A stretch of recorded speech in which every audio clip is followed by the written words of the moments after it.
The dungeon ruins that you've been fighting your way for through the past several weeks, both real time and in game at this point. You have found your way through various laboratories and grow rooms, including some rather vicious mushroom people.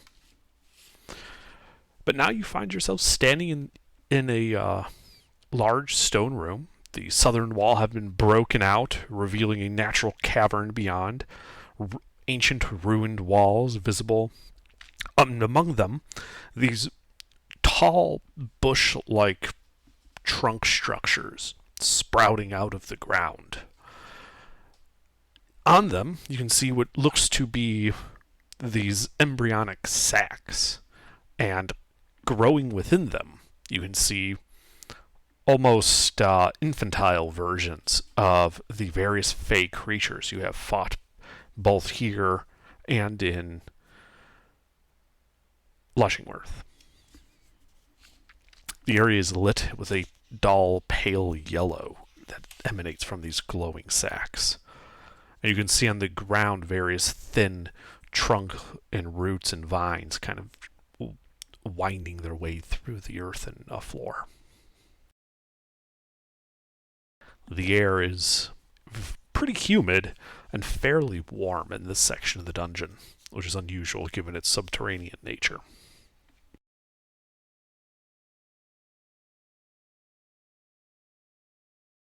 Also, you guys should totally update your names in Discord. Oh shit, sorry. I think I won't join today then, since it started. Why not? Well, I mean, it just started, and I have to give under my sheet, don't I? Yeah. Yeah. So what do you guys do? All you have to do is... I mean, I think I'm done. I just finished my spells, and I mean, is it okay to send it to you under? Yeah, go ahead and send it to me. Tenzin, what the party does. Give me a second, it's saving. Sorry, I had to step away. My dog was stuck. I just got back. What's up? Well, you're looking at this May or may room. not be There are joining. embryonic sacs. What's an embryonic sac? Nothing you need to worry about because you're not there. True.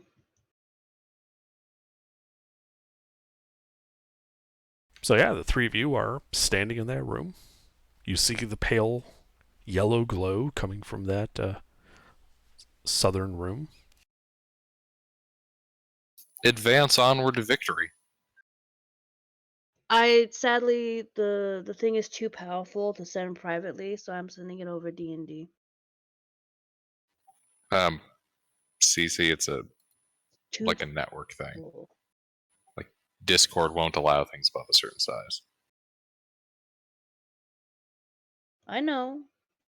I'm letting under know though that I'm sending it through D&D and not private. It's just gonna say the same thing. Yeah, CC. It's Discord, not the chat. I mean, it's sending right now. Let's not worry about that at the moment. So you guys are advancing into this warm room. Yes. Okay. What's all your passive perceptions? 22. I want to say 15 with dark vision. Yep, also with dark vision. 22. 13 with dark vision. Okay. Yeah, so you guys are advancing. And I'm trying to update the map in the natural caverns, of course. Fucking with the time for that.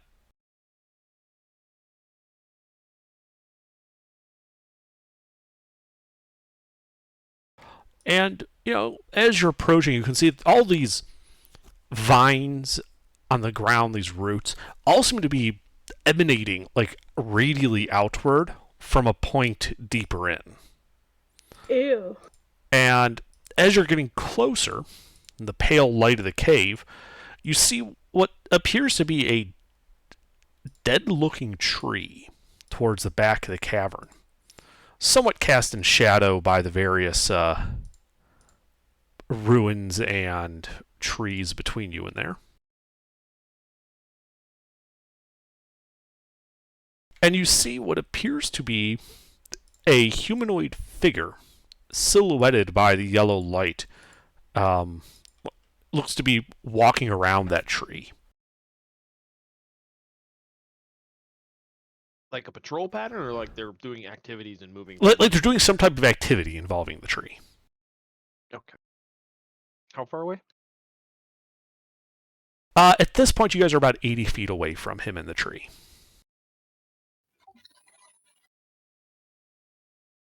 Freeman, do you want to sneak up while HK and I take point? Yeah, is there flanking on that tree? Is that in the middle of a cavern, or is it like on It a is in the wall? middle of a cavern I here. can shoot him from here.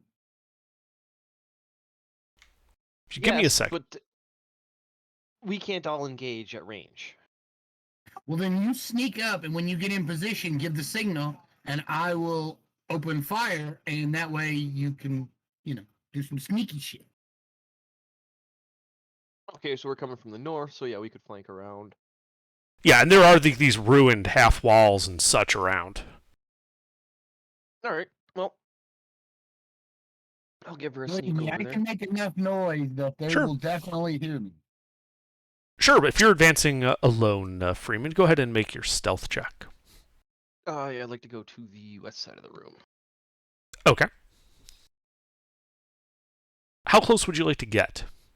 Oh, it doesn't matter. It does. How close do you want to get? On that half wall. Which half wall? The southernmost on the western end. The southernmost and the western end. Okay. Yeah, so you're sneaking around. You notice, with your 22 passive perception, that some of the embryonic sacs are a bit more mature than others, and a couple of them start like thrashing in their embryonic sacs as you walk by. It's utterly silent when they're doing that. Like the embryonic sacs don't allow any sound out, but some of the creatures in these sacs do seem to notice you.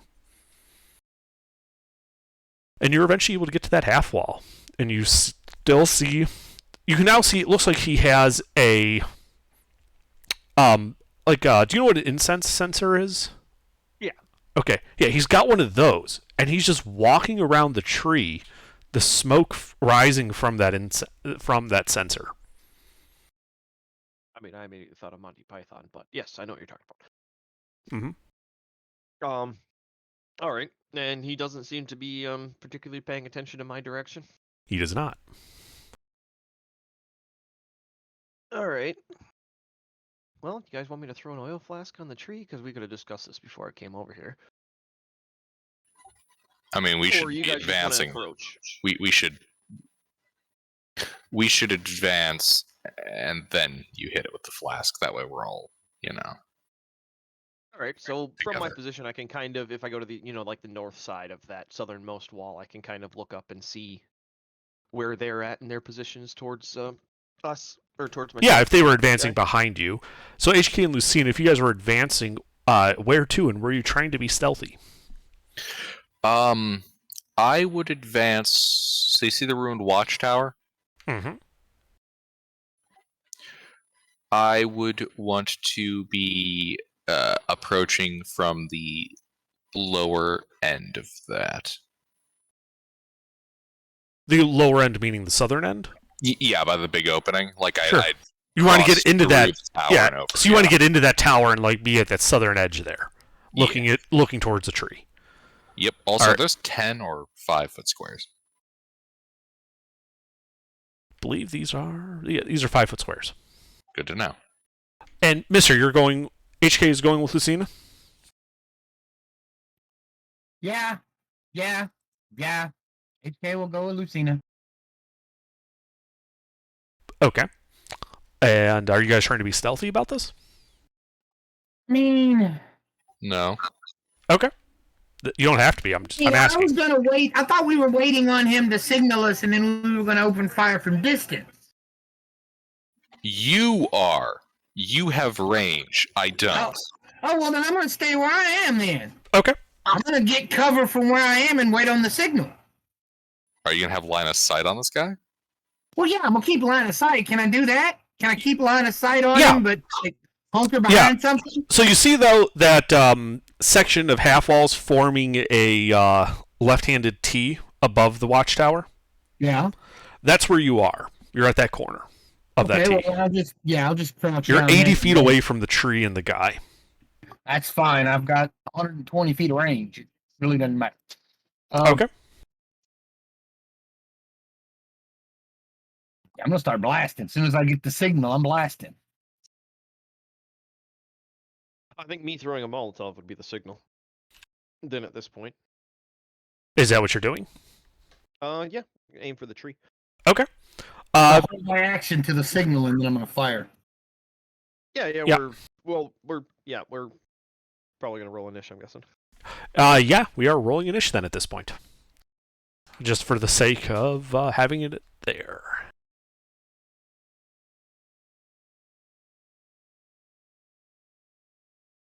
Get what my dex is on this character. Awesome. A perfect middle of the roll road. Or, middle of a road roll. There we go.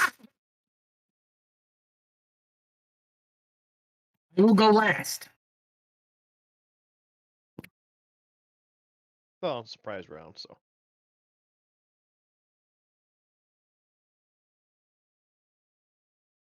Any more? Nope.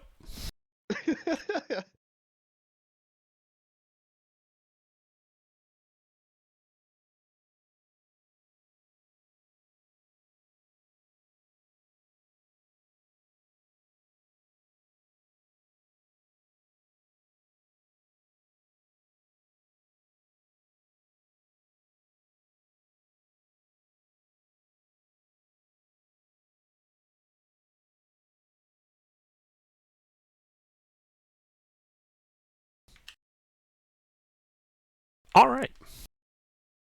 So, Freeman, you're like readying your Molotov when a creature appears directly in front of you. What do you mean appears? He was invisible. Oh shit! If you had thrown the Molotov, it would have hit him. Like he's directly in front of you. Like he's been Oh, pacing shit. you since you got in that area. Understandable. So let's see here. Oh yeah, you should see a picture. So the other guy looks to be just dressed like as a normal human. He's got like some rather ratty rags on. But the guy that comes in front of you, he's not that unobtrusive. Huh. And he's got a glowing halberd, which he's now going to poke you with.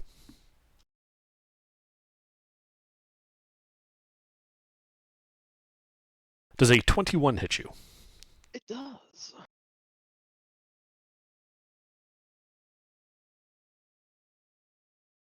So he hits you for 11 points as a mixture of slashing and radiant damage. Dear God! Alright, He's then going to make a second attack. that's fine. Does a 14 That hit you? misses. Okay. Then, as a bonus action, he is going to summon a beam of pale light shot through with undulating waves of shadow. And that is going to encompass Lucina. It is a 10-foot radius, 40-foot high cylinder. Moonbeam, yeah.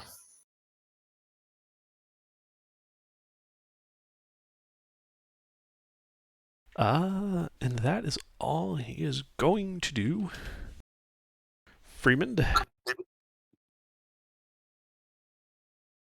My best guess is where you're telling everybody there. He's inside the circle on the left-hand part, like the inside curve. At least that was my understanding of where he wanted to be. For Lucina. It's easy enough to fix. I'm sorry, things got a little choppy there, but there's several people using the internet on my end. I heard my name. What's up?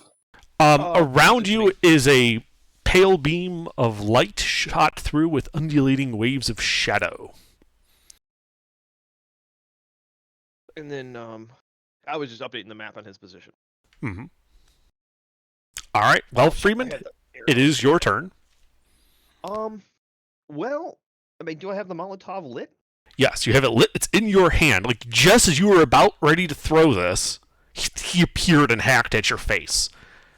Like, he was waiting for, like the best time to interrupt you attempting to light that tree on fire. Well, then I guess I'll just, change targets and just hand it to him.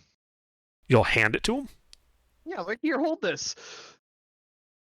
He's got both hands on a halberd. It's a two-handed weapon. Yeah, He does exactly. not move to take it. Like, you extend your hand with it. Are you Yeah, usually like you're dropping it at his feet to? I assume you're trying to he's like, break "Here, it. Hold this," and he kind of, yeah, I'm gonna be like throwing it at the ground at his feet. Okay. Yeah, it's like a 5-foot square with that, right? It is just a 5-foot square with that. If I recall, that just lights him on fire, and at the start of his turn, he takes some damage. Yep. Anything else on your turn? Yeah, I'd like to bonus action disengage, and then can I run north and around the corner where that little nook is? That little bit of carrot that sticks up? I'd like Yes. to go there, break line of sight with him completely. Absolutely.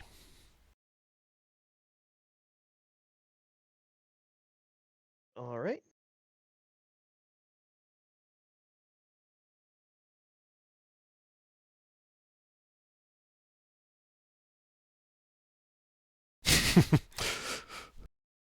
I ran away.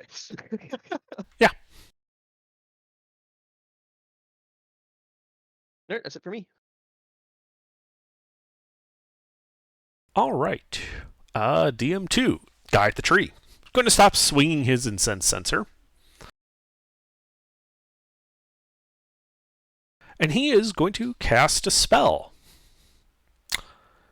Grasping weeds and vines sprout from the ground in a 20-foot area all around Lucina.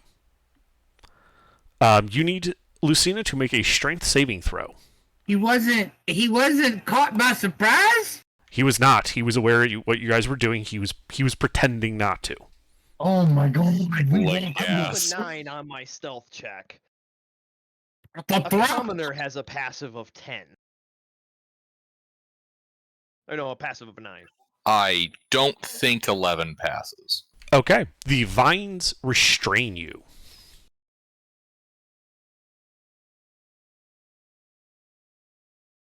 But that is all he does. Lucina, it is the start of your turn. You start inside that shadow beam. Mm-hmm. At the start of your turn, you must make a Constitution saving throw.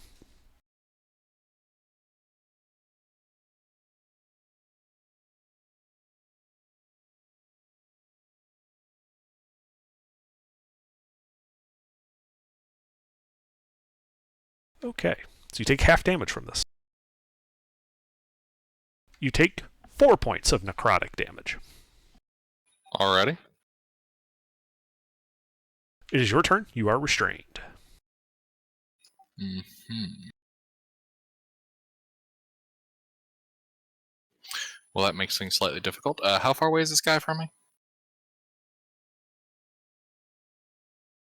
He would be 5, 10, 15, 20, 25 feet from you. What the fuck just happened to Mister? Okay, there we go. Sorry, you said 15 feet? 25. 25 feet. Okay. My internet went out. Oh, good. Give me a second. I gotta double check the wording on a spell really quick. Yeah, HK just runs away.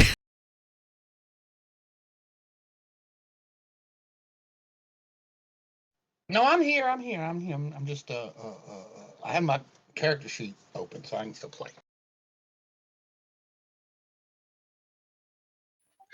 All right. Upcast 3rd level chromatic orb, targeting the spellcaster. Okay. Which one? Yeah, I assume you're talking about the guy by the tree, right? Yes. All right, well, you are at disadvantage since it's an attack roll, and you are restrained.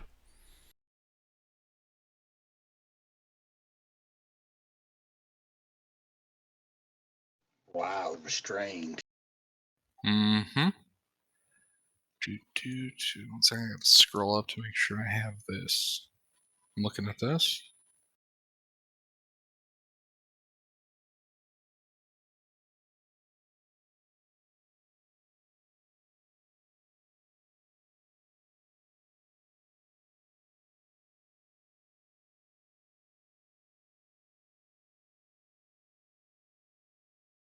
Alrighty, good. Okay.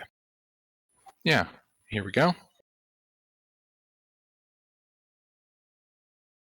And then 1 second. Okay, does a 14 hit? No, it does not. Alrighty. Yep. So, because the attack roll missed, I'm going to use Seeking Spell. Okay. It's a meta magic feature. Yep. What's that do? I don't remember.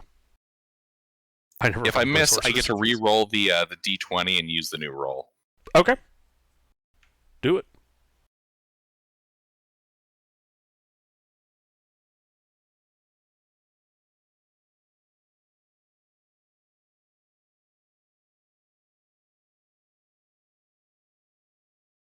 You really miss. I don't fucking sniper shot Freeman. No, he moved, remember? Otherwise, yes, you would have. He's directly in that line of fire. You suck, fool. The shot flies past the wizard's head, flies between the halberd and the head of the Mothman, and would have obliterated Freeman if he hadn't moved out of the way. Well, that's a pain in the dick. Uh-huh. Anything else on your turn?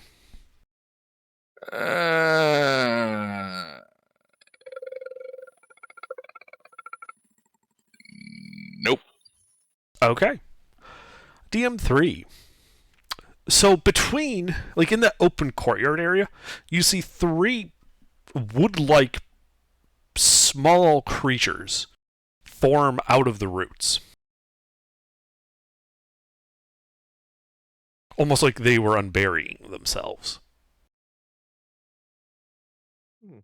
Many Spriggans! And let's see, 2 of them are going to be running north, 10, 20, 30. They'll have to dash, but they will end up being 10 feet away from HK. The other is going to dash 40 feet to the west. And actually, that will get him into melee with you, Freeman. He's right at that corner of that carrot. Well, that's fun. Wait, they knew I was there? I never moved. Yes. You were not being particularly stealthy. Remember when I said that the creatures in these embryonic sacs could see you? And even though that they made no sound, they were thrashing about? You told that to Ruffles. I never moved. Well, they're all moving everywhere all around us. Yeah. Oh, All the Okay. trees are embryonic sacs. Guessing they have some sort of telepathic communication. Anyway, HK, it is now your turn. They had to dash, so they can't do anything. There's 2 of those wood-looking small creatures in front of you, 10 feet away. And then there's the druid-looking guy 80 feet away. You can see the guy with the halberd. He would be about 85 feet away from you.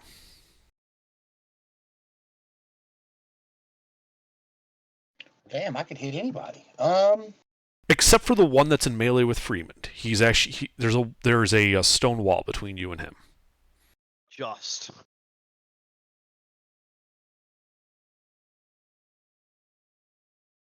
Here's a map for you with positions.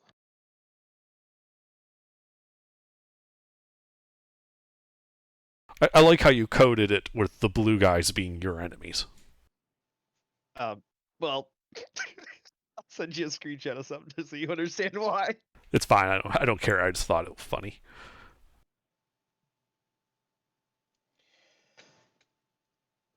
How many people can I get in a 60-foot radius? 60-foot radius? Yeah.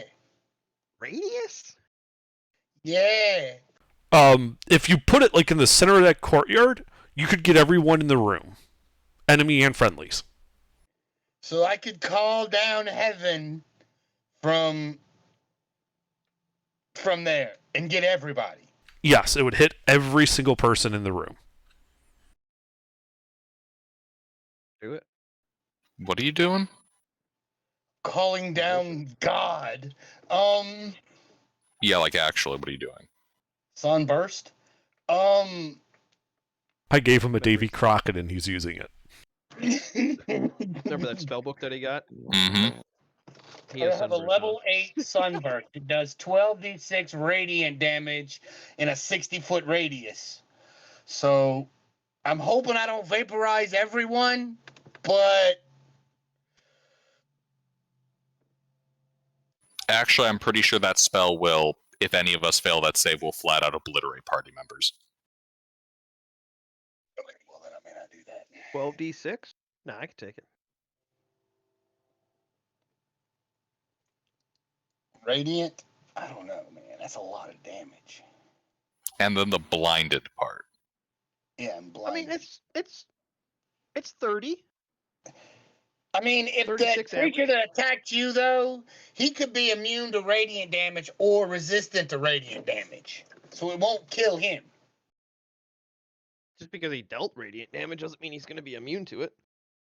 I mean, it's your turn, man. Do what you want to do. I would think to save that for a different engagement, just because of our position. All right, let's see. If we weren't clustered so close to the enemy, I'd say, fuck yeah, Okay. blow him up. Okay. 30 feet under, 30 foot long, 5 foot wide. How many can I get? The two that are 10 feet in front of you. Oh, okay. Well, let me get both of them. I need a deck save from them gentlemen. Okay.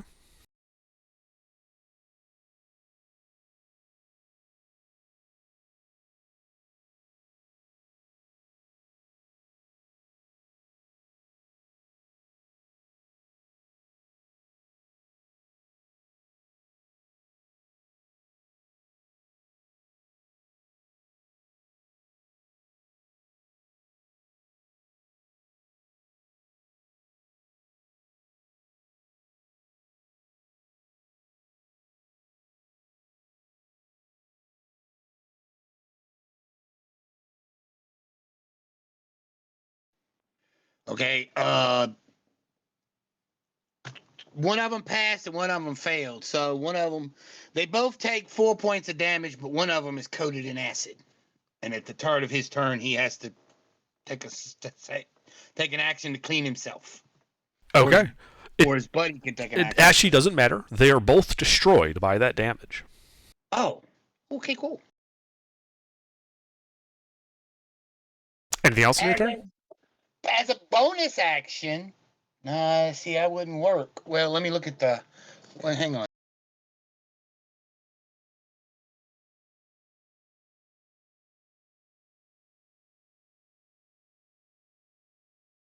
Okay, DM, Freeman, DM, Xena, DM. Okay. As a. I can't do that because I cast a first level spell. I'm gonna move back 20 feet. Yeah, 20 feet. Yeah. Okay. That put everybody about 100 feet away. Still within blaster range. Sure. And I'm done. Okay. And halberd guy. Well, you guys are going to see him walk, but really it's more like a float. Like he's almost like unconstrained by gravity the way he walks. And he's going to go the 10, 20, 35 feet he has to go to that corner to get within melee of Freeman. And he is going to slash his halberd at you, Freeman. All right, 1-6.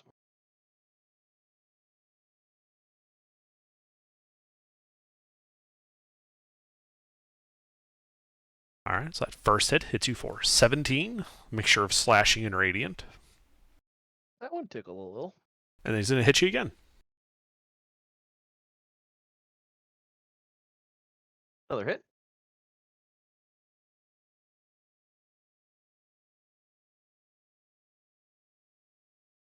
For 13, a mixture of slashing and radiant. Still up. Okay, that doesn't recharge. But that is all he does. Freeman, you are in melee with the halberd guy and the small woodly-looking one. Well, bonus action disengage. Okay. And then I'll see. Run away! Yeah, I don't know why you did. Because I'm a blaster. Yeah, we don't have any tanks right now. Yeah, but you fell back with like no one even close to you. Yeah, you didn't need to fall back. You killed your targets. Oh. Well, okay. So I will move. I guess I'll action dash and get over by Lucina then. That's all I can do. I can't. If I got people in melee, I can't do shit. So should I be able to get over there with 60? With 60, yes, you'd be able to run over to that. It'd Then be action dash. Yep. Yeah.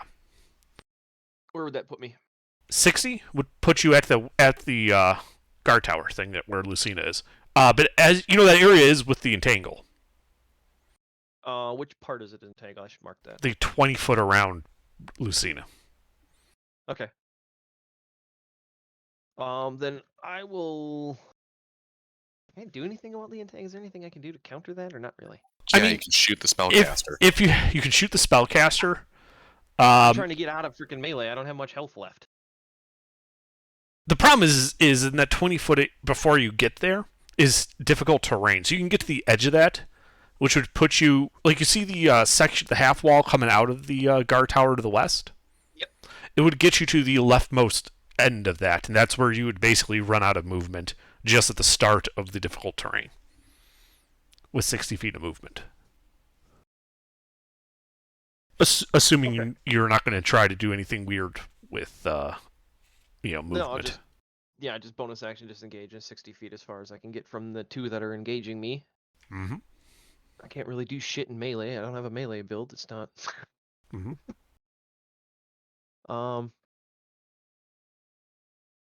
Yeah, so I guess I'll move there, and then that's all I can really do. Okay. So just real quick to paste. No, apparently it didn't snip it. Anything else? No, just double checking with you. That's where you put me. Yep. Okay. All right. Okay. Druid. He is going to walk 5, 10, 15. He's going to walk 20 feet forward. And is going to cast Thunderwave at you. So I need... That's at you, Freeman. Oh, you sure not at me? I'm sure. So I need you, Freeman, to make a Constitution saving throw. Alright.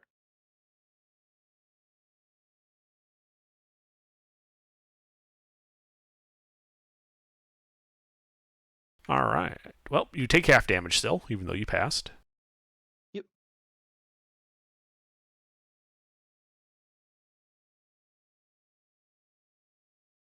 So you take 5 points of thunder damage. Alright.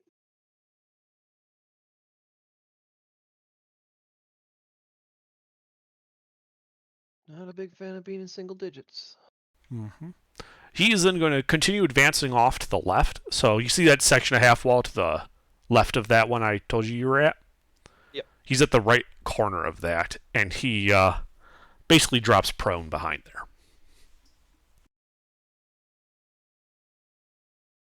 So basically, like catty corner for me across that opening. Yes. More importantly, All by right. dropping prone behind the half wall, he's out of line of sight from somebody. Yeah.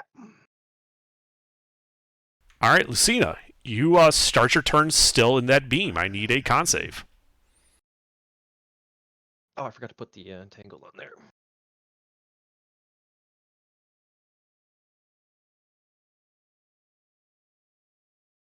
All right, well, you pass for half. And so you take 2 points of necrotic damage. You are still All right. restrained. Still restrained. That's an action to get out of? It is an action with a strength check to break. Should specifically strength. Okay. It is a strength ability check.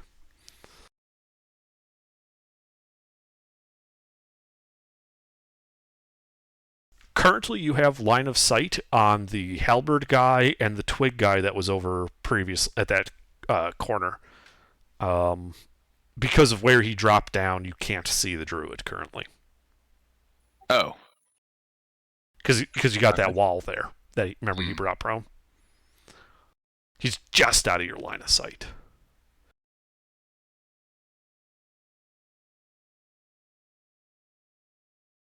hmm.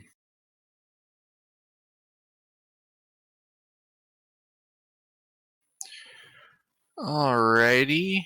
I guess I'll use an action to try to get out. Okay. Strength check.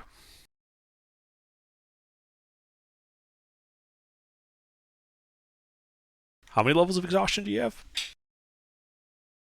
I'm checking. According to this, 1. Then you are at disadvantage. Yep.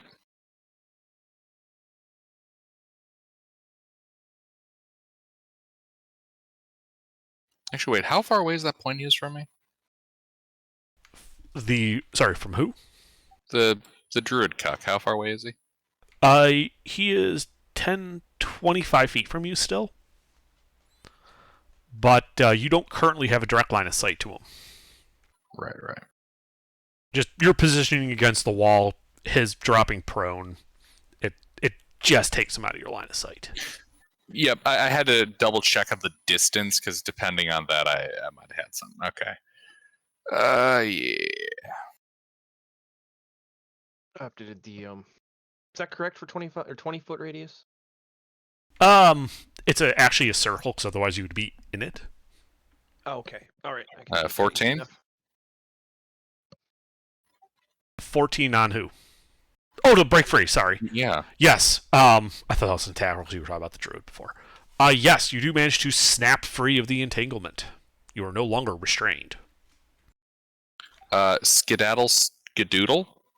Okay, it is still difficult terrain. Okay. So how much movement speed you got? Base 30. Okay. So 15. Yep, so that will get you... He centered it on you, so that will get you 15 feet out of the 20-foot circle around you. It's really nice when you scale the map. I have the squares on the map to 5 millimeters. So which way are you going? You're going north? Or south? Or...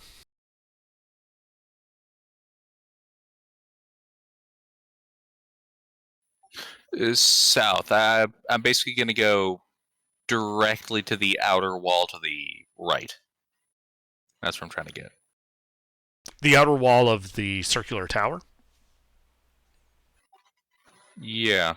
Okay. Actually, question. How high is that wall?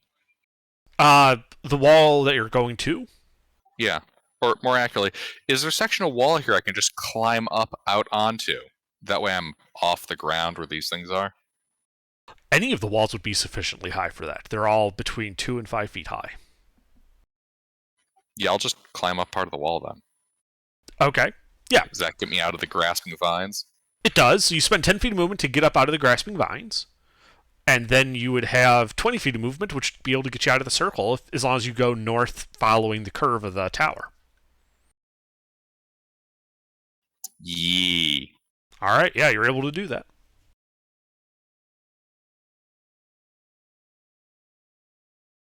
Anything else?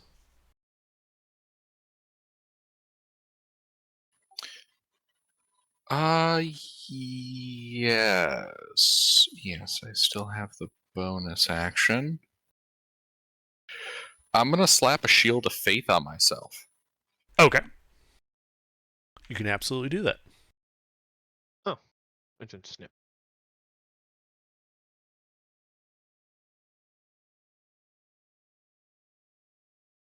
Anything else?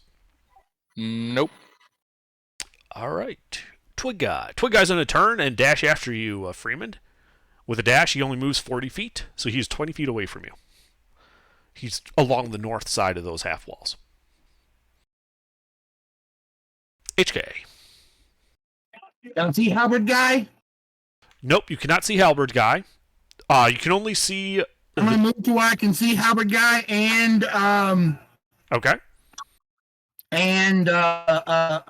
Freeman. Yeah, so you move to the southeast about 25 feet, and that would get you a line of sight on the guy with the glowing halberd. He would be about 100 feet from you at that distance.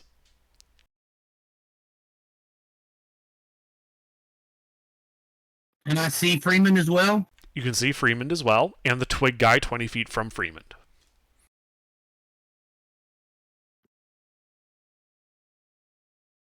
Okay. You can actually see your whole party. Say again? You can also see Lucina. Okay. What is the distance between me and Freeman? 50 feet. Which can I move to where it's between 30 feet? Say again, you broke up. Can I get to where I'm 30 feet from Freeman? Yes. That's what I'm doing. Okay, you go 30 feet straight south. That gets you, 30 feet from Freeman, and you can still see the guy with the halberd. He is 80 feet from this position. Okay. I'm going to shoot the guy with the halberd. Okay.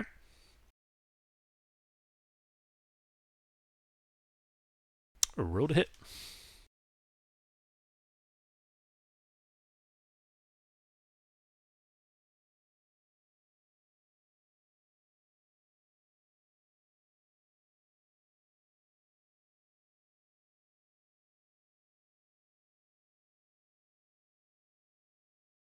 I'm assuming a 21 and a 22 hit.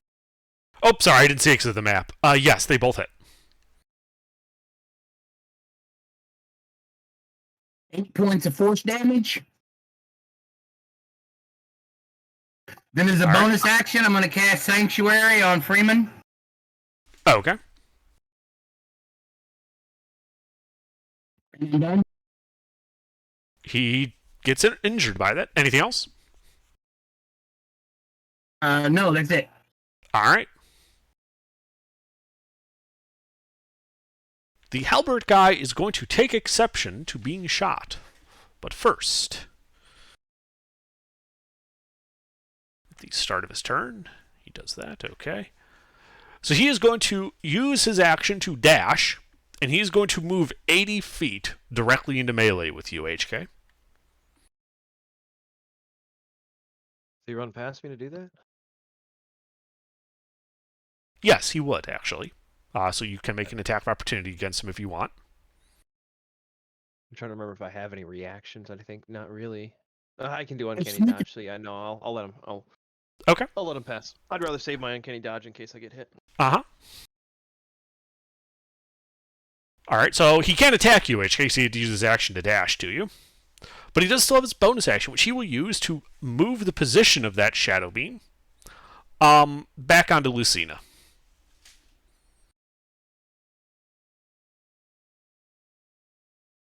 Now, he... how bad does Freeman look? Pretty bad. 7 HP left out of 43. Yeah, he's going to move it to Freeman instead. That's fine.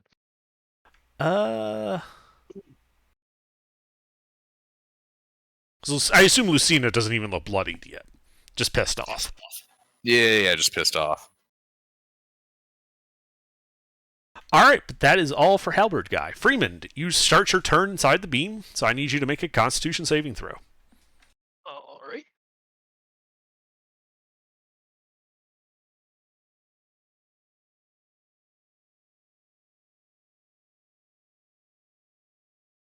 Well, I'm down.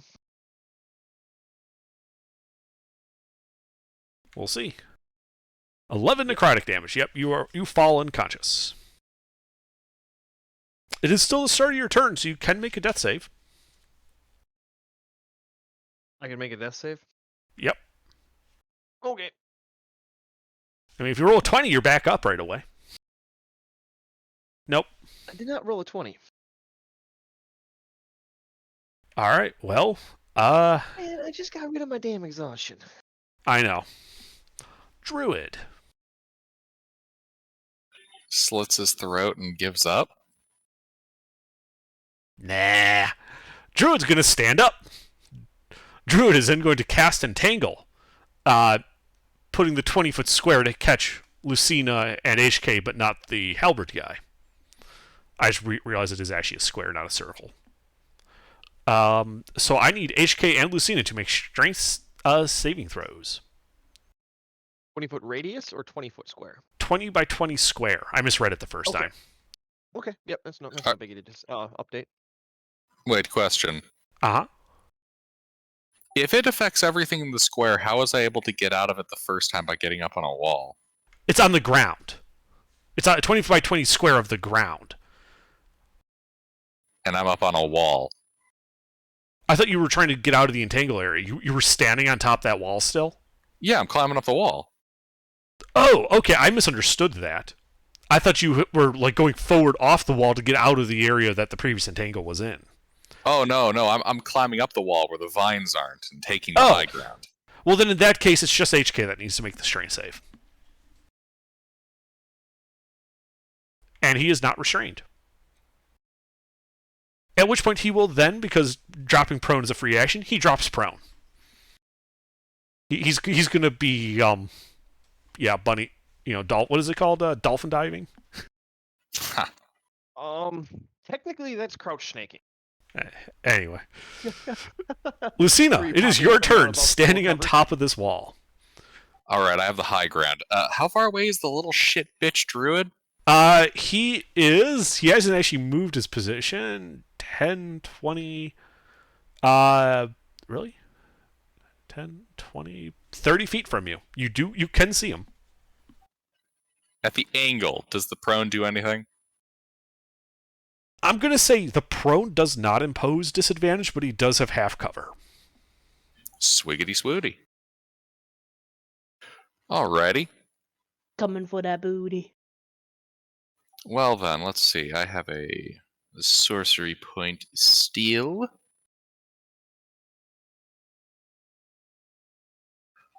Alright. Twin spell chromatic orb. I am targeting the shit-ass druid, Okay. and I am targeting his stupid tree. Okay. Is there anything volatile near the Ooh. tree? No, there's not.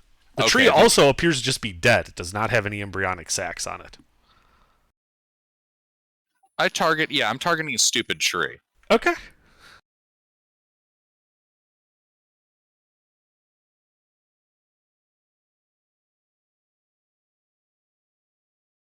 believe that's correct. No, the square's off to the right. Flip it over on its right edge. It's Oh. just HK, not the halberd guy in it.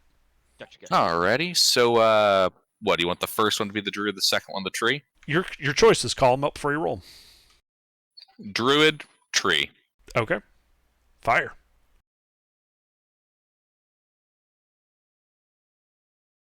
That will hit both of them. Awesome. What type of damage? Lightning. Okay. I figured I said to ask.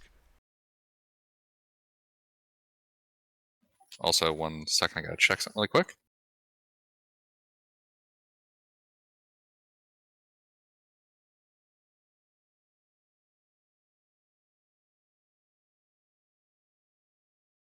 I'm also gonna maximize on that druid, Wrath of the Storm.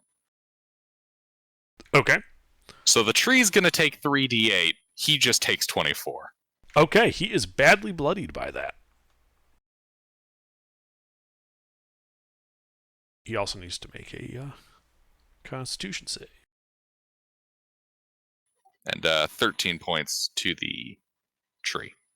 All right, the tree looks to be severely damaged. Out of curiosity, this is a dead tree, right? Yes. I mean, dead trees are typically kind of dry, right? Yes. And lightning, well, that kind of starts fires, right? No. Okay.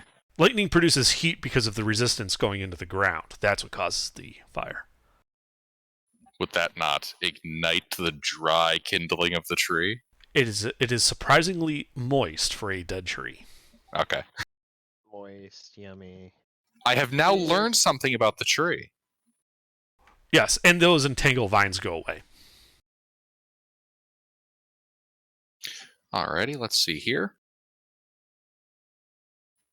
How far to the ground is it? You are standing on a 5-foot section of wall. You're 5 feet up off the ground. Oh, cool. In that case, I will just bonus action. Get that little fly going on. I'm going to fly 10 feet closer to the druid. Okay. That basically puts you directly... are you sure... Do you want to avoid going into that moonbeam? Because there is a 10-foot radius one centered on where Ruffles is, and you're basically asking to jump into that.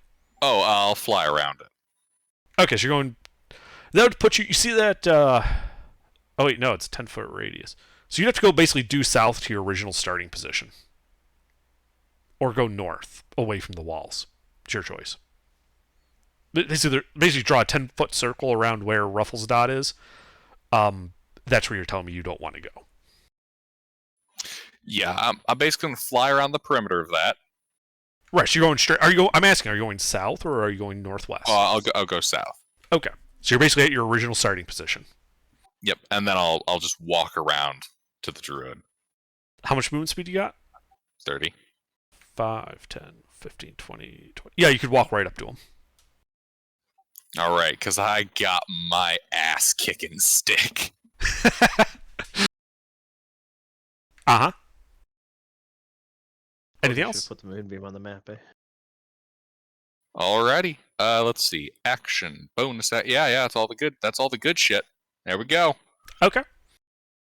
The twig thing mounts the wall, like just hops over the wall and rushes into melee with you. And is going to try to claw your face off. You can try. But he'll miss terribly, for he is a tiny twig, and I am a mighty bolt of lightning. Indeed. HK, your turn. You are in melee with the halberd guy. I am Steve Rogers. That's I'm nice. in melee with the halberd guy, huh? Yep. Okay, well then I'm just gonna blast him point blank. I know I got disadvantage, but I'm gonna do it anyway. Okay. Roll to hit then.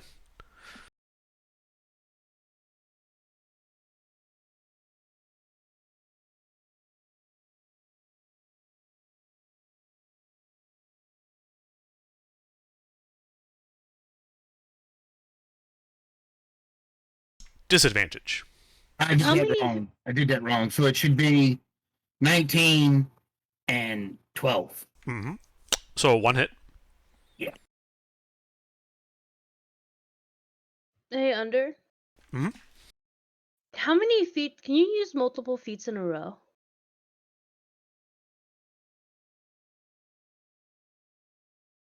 Yes, this is also not the time to ask stuff like that. Sorry. 5 points of force damage. Okay, he is slightly more wounded. And I am going to cast Sanctuary on myself. Okay.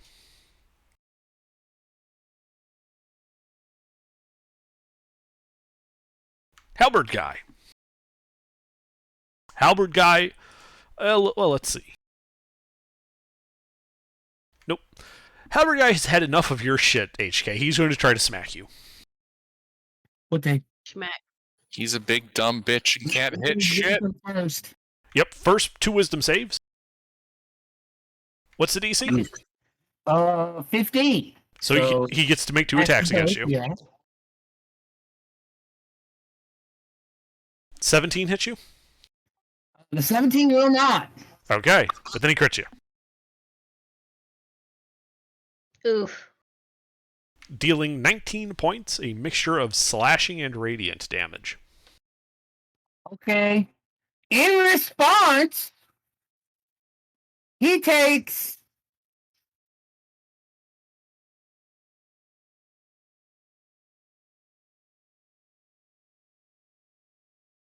He takes 9 points of fire damage as I rebuke him hellishly. Doesn't get a dex save on that?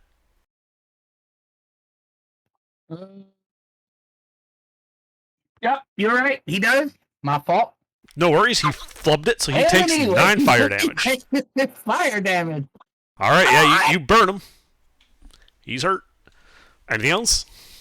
Oh wait, no, it's his turn. Yeah, that was his turn. What are you doing? Anything else? Yeah, if I had something else to do, I'm running away. But no, Okay. Freeman, it is the start of your turn. At the start of your turn, you need to make a con save because you are in the beam. Well, isn't the con save for half? No, it is not just for half. Okay. But no one's failed it yet. It's I gonna failed give it last us. time. It's gonna And give this us time. like Fey crotch itch. That's what it's gonna do. Okay. So you end up taking 16 points of necrotic damage, failing another death save. Also, all color from you is leached. You now look like you're out of a black and white movie. All of your equipment, all the colors is gone. Can I keep this Ooh. setting? That'd be fun to go to town like. You're now you can make your death save. He also has advantage at monologuing and Monologue, brooding +1. Oh, alone I'm in a room during a rainstorm. Freeman is dead. is he dead? Dead? Yes, Dead. 3 failed death saves. I was inside of a moonbeam. HK? Davy Crockett. Yeah, but nobody would survive. Actually, you could position it so that you weren't in the range. Just everybody else would be. I mean, technically, he could position it to the north far enough that a 60-foot radius would only catch enemies, technically. I mean, super gamer explanation here, but HK, you go last. And I can always bring Freeman back from the dead. Okay. Get out of range of. Get yourself into a range where I can hit him, and we'll do it. Yeah. All right. Well, let's see. Lucina, the druid, is going to stand up. He's going to step to the right, so he's still within your zone of control. And then he's going to thunderwave you, pointing you at the moonbeam. So I need a con save from you.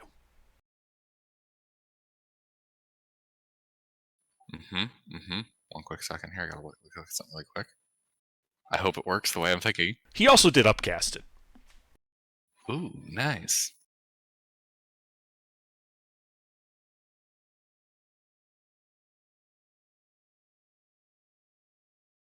Uh, 60-foot radius is pretty damn big. Out of Uh-huh. curiosity, he's within 5 feet, right? Yeah. Yes. Does that technically qualify as hitting me? No. Okay.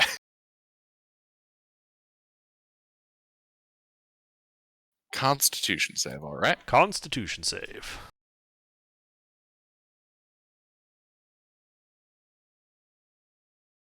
Hey, you pass and only take half.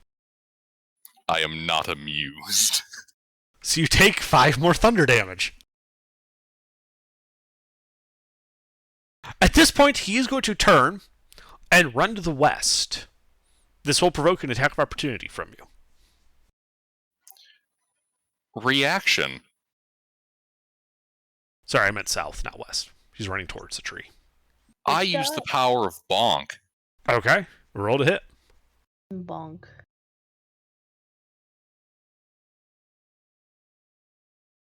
Is that the blue? Is that what the red Yeah, thing? that's a crit. Roll damage. He's badly bloodied Very already. Very nice. Turns to run and he cracks his back of his skull in. He does. Just back the skull in. He flops over, blood pouring out of his head and into He turns the around and goes, "Ah!" roots and the vines on Turns the around and- ground. Oof. That. Good job. Lucina is not amused.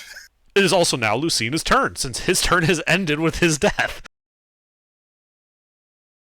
Mm-hmm. There is still the Twiggy guy in melee with you. He won't be after he gets Davy Crocketed. Well, I'm just let's see. amused by how big a 60-foot radius is on this map. How far away currently is that piece of Ooh. shit, stupid ass, Mothman? He is. That would be 10, 20, 30 feet from you in a straight line, but you'd have to run through the moonbeam. But no, I'd be shooting him. Oh, shooting him. Okay, 30 feet in a straight line. Okay. So let's see here. That big circle is the Davy Crockett, right? Yes. That's how big it is. Yes. That's not where it is. That's how big. No, it We is. still no, don't that's to the use map it, for though. scale. Yeah. Do we still need to use it though? I mean, there's only one enemy left plus Two. little twig. The twig guy was nothing though. He went down with 4 hits. The It- other 2 went down with 4 This health. this is one of those situations, Mister, where like we have this, we should use this. There's no reason not to at this point. I mean, you just want to see it do, right? And we're in the room full of the embryo, so it'll destroy them. Exactly, Davy Crockett him. Okay. All right, so let's see. I can do this if I make the Silly Billy attack. Underdark, on that visual map, if I say keeping in a line of HK, Mothman, and the southwest area of the room.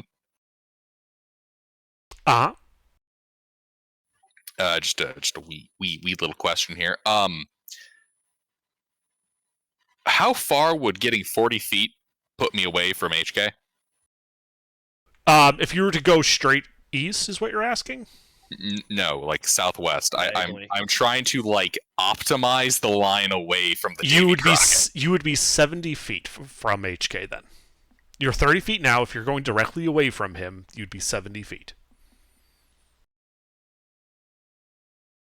Remember, it is a 60-foot radius, so you'd have to be 120 feet away from him for him to be able to put it between the two of you without hitting you. But if HK moves south and casts it to the north, then it doesn't matter as much. Correct. Yep.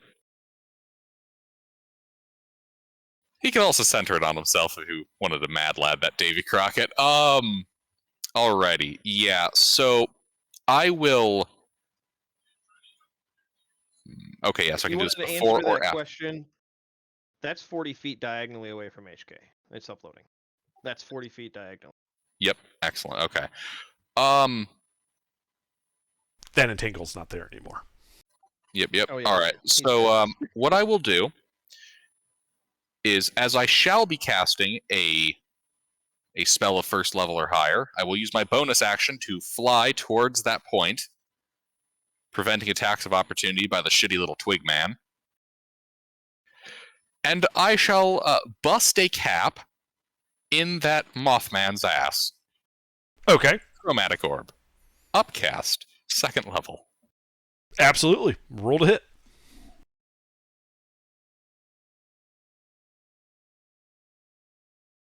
That will hit him. See, we don't even need to use the beam. Lightning damage, I'm assuming? Oh yeah. Going with Okay. the lightning. Should bring Moira in. My lightning sorcerer. And then I'm going to run 30 feet away. As in you're Towards- running...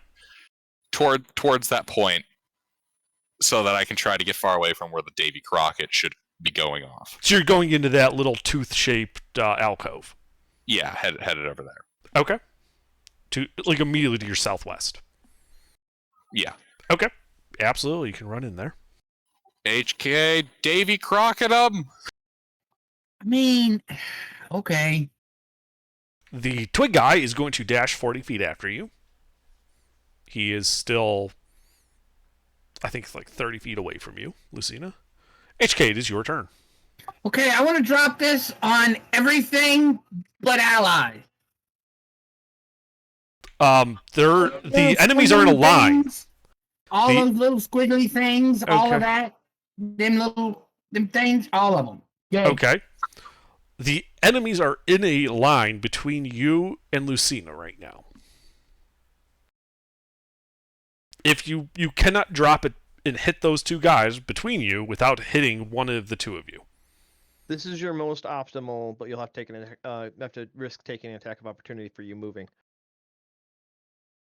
You won't be able to get the twig guy, but he's too weak to actually worry about. You Yeah. want to clean out as much of the room of the embryos as you want. Like moving 30 feet to the south, take the attack of opportunity. If you're still up, then cast it up there. Because you'll hit the other guy and you'll wipe the room of all those embryos, or a majority of them. Okay. How far is okay, the twig guy? How far is Gilbert from me? 70 feet, 70. 70 feet. Oh wait, no, he ran. He is actually about 100 feet from you. If I move towards him and center it behind me, would it take out everything? If I move 30 feet towards him, turn around and cast a spell behind me, would I get the guy and all the little critters and everything? You would get the halberd guy behind you. You would also include a bunch of those embryonic bushes. You would not get the twig guy that you killed previously with 4 damage. And I'm not worried about the twig guy. So yeah, that's what I'm gonna do. I'm gonna move, provoking an attack opportunity. Okay. Just so you know, you're probably going to actually want to run south through the tower and not through the moonbeam, is what I'm guessing. Okay. Yeah. Okay, then that's fine. Okay. I only have 30 feet of movement, but the plan stays the same. I just don't want to go through the moonbeam. Right, yeah, you just be from using Ruffles map as a reference, you just be shifted over to the left at the bottom of the tower instead of to the right of the tower. Okay. Oh, back my original start point. Yeah, it's basically at Lucina's original start point. Okay. Alright, and then you're dropping the Davy Crockett? Yep. Alright. So there's a big burst of sunlight. Let's see, he needs to make a Constitution saving throw. And he shall fail it, for he is not as enswolled as we are. What a bitch. Right? Well, that halves damage, and he's not blinded. Highball his ass.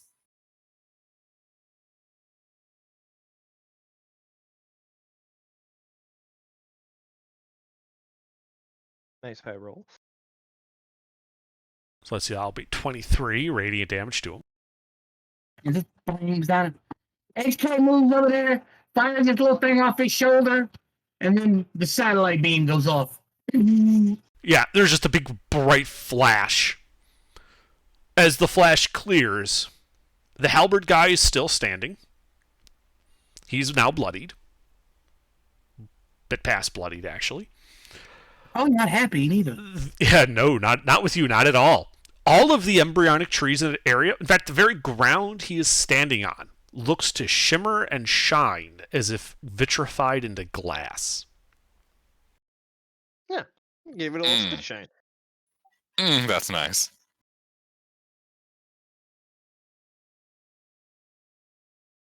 Anything else on your turn, HK?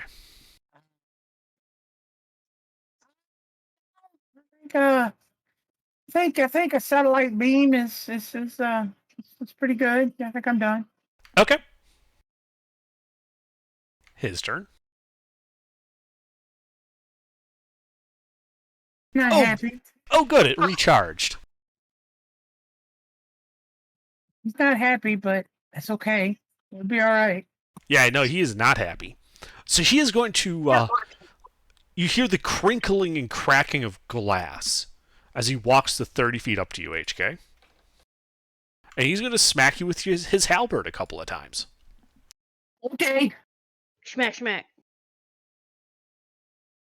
22 hit you? Let me see. 19, 20, 21, 22, 23, 24. No, it will not. Because I'm going to shield. Okay, you shield. On his turn, as a bonus action, he will summon another beam on Lucina. But he's positioning it... Actually, no, he's going to put it dead center on you. Hey, fuck that Twig Blight. Twig Blight's not a melee, he's 30 feet away from you. I thought you said he dashed after me. He did. He moved 40 feet. You moved like 70 feet because you backed up and dashed into the stuff with your 10 foot. Oh, Lucina didn't dash. He only moved 40 feet. Yeah, I didn't dash. I only moved 40. Oh, He uses okay. action. Then in that case, he'd still be like 10 feet away from you. He's not a melee with you. Man, if I was that fast. Yeah, sorry. Boy, howdy. I misunderstood. All I'm right. saying we should have been closer together. So if I'm understanding, there's 2 moonbeams up now, or There are six 2 shadow moonbeams up. Well, shadow beams is what they're actually called. I just want to make sure I didn't want Yep. to delete the other one if it was still It's a there. shadow beam. It's angstier. It is angstier. Lucina, you start your turn in 1 and have to make a con save at the start of your turn. I updated the map for you under. Thank you. Okay, well, you take half damage. His angst is no match for me. You take 9 points of necrotic damage. Man, he's really dedicated to nickel and diming me. He really is. All right, well, Lucina, that was at the start of your turn, so. Ah, yes. Well, I shall be casting a first level spell. Okay. So I will fly 10 feet north.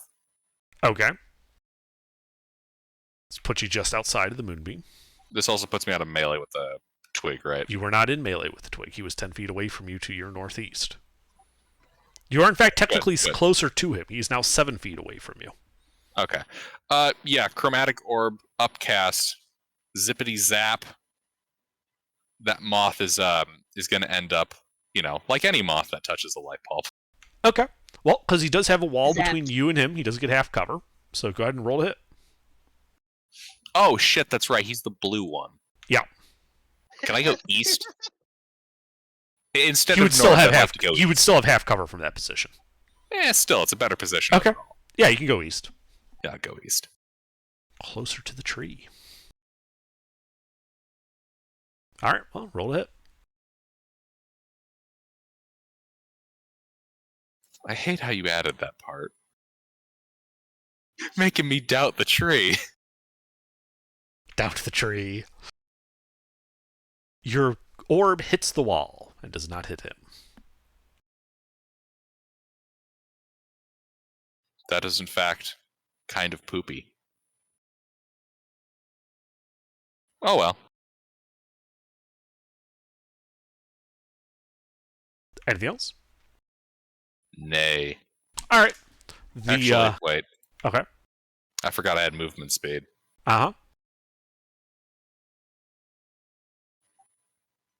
Yeah, I'm gonna run 30 feet past the tree.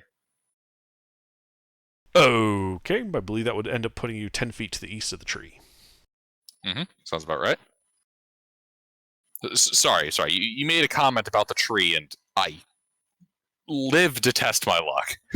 Okay. Yeah, you run past a tree. It's an old-looking, scraggly tree. It does not like move to attack you or anything when you run past it. It's a mimic. That'd be funny. Anything else? Nay. All right. The Twee guy is going to dash to get right up into you with melee. That's all he does. HK, you're in melee with Halberd Dude. Okay. He does not like me, I'm assuming. He appears to have a particular dislike for someone who nuked him, yes.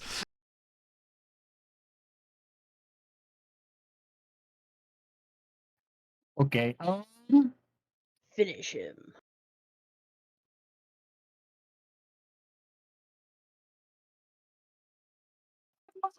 I am going. I am going to blast it. All right, well, you're at disadvantage, but roll to hit. I could move. He'll take attack of opportunity, then I can blast him. You could, yes. That's You what do I'm that? gonna do. All right, well, he'll take his attack of opportunity. He misses.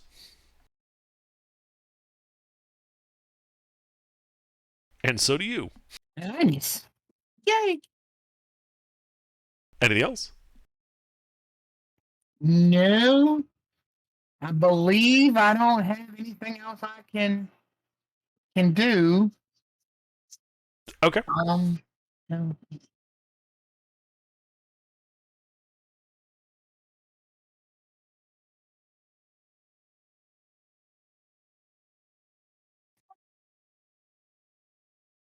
All right. Halberd, you Wait, yeah, I can. go. Oh, what do you do?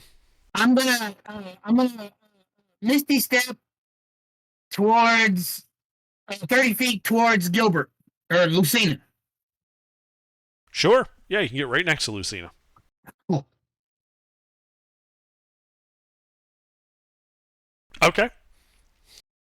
Well, then he is going to walk the 30 feet up into melee with both of you. And he's going to halberd HK twice. Doesn't like me. You did like try to kill him.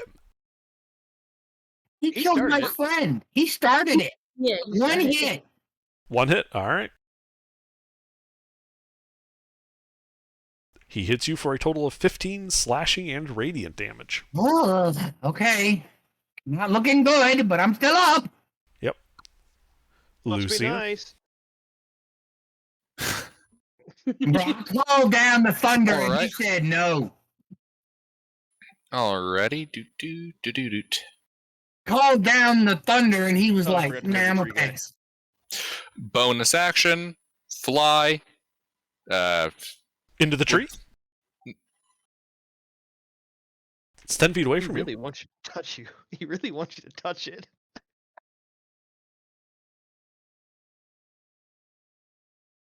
Why do you tempt me? I forgot to update the tree guy. Yeah, I'm gonna fly.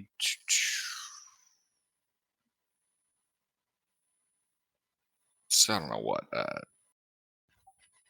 Yeah, I'll fly 10 feet away. Yeah, you. Which direction? towards the tree. Okay, this puts you right next to the tree. All right.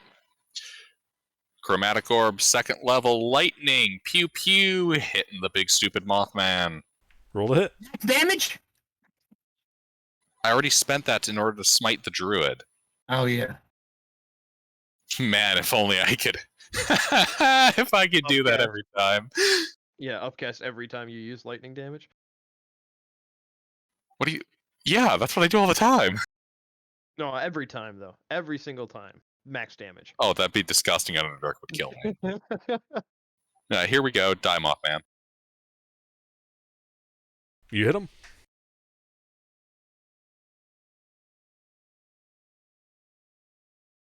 All right, yeah, he's looking really bad.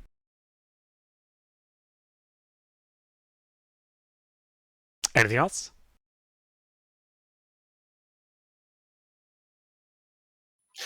I'm right up next to the tree, right? Yes. Excellent. I'll learn some more about his behavior by making him choose between blasting me or his tree. Actually, wait. How much space between HK and I? 10 feet. Yeah, I'll circle around the tree ever so slightly. Okay. You put the tree between Tease yourself him and with it. HK. Yes. All right, anything else? Nay. All right. The twig guy. Well, he can actually get into melee with you, so he's going to do so. Who, me or HK? You, Lucina. And he's going to try to claw your face off. He will proceed to fail. Wait. Would that provoke an attack of opportunity? No, he's not in melee with HK. I don't know why Ruffles drew it that way. Oh, okay. Does a 14 hit you? No. Okay. Is he trying to, like, clean the dirt out of my armor? He's like just scratching at your armor, and it's just like when you're walking through the woods and you have the underbrush scratches at you. It's about as effective as that. Eh. All right. HK, your turn. Where is Happy Man? Say again. Where is the bird man? The Right in front of you. He's in rubber guy? melee with you. Still in melee with me. Yes. He looks to be badly injured. He's still not dead. Okay. I am going to move away again.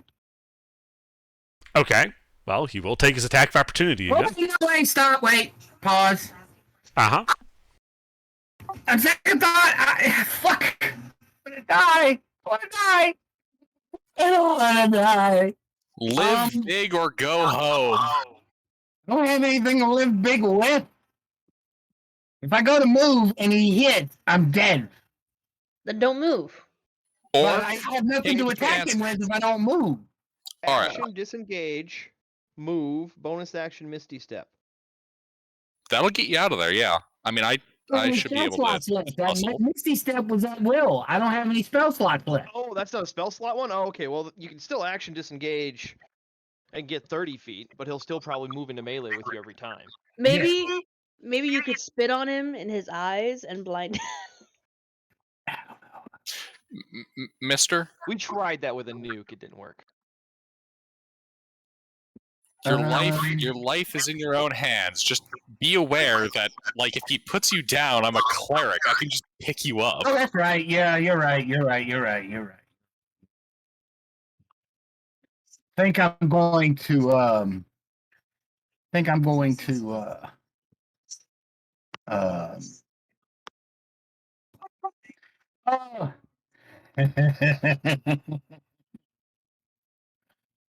So, what is an item interaction?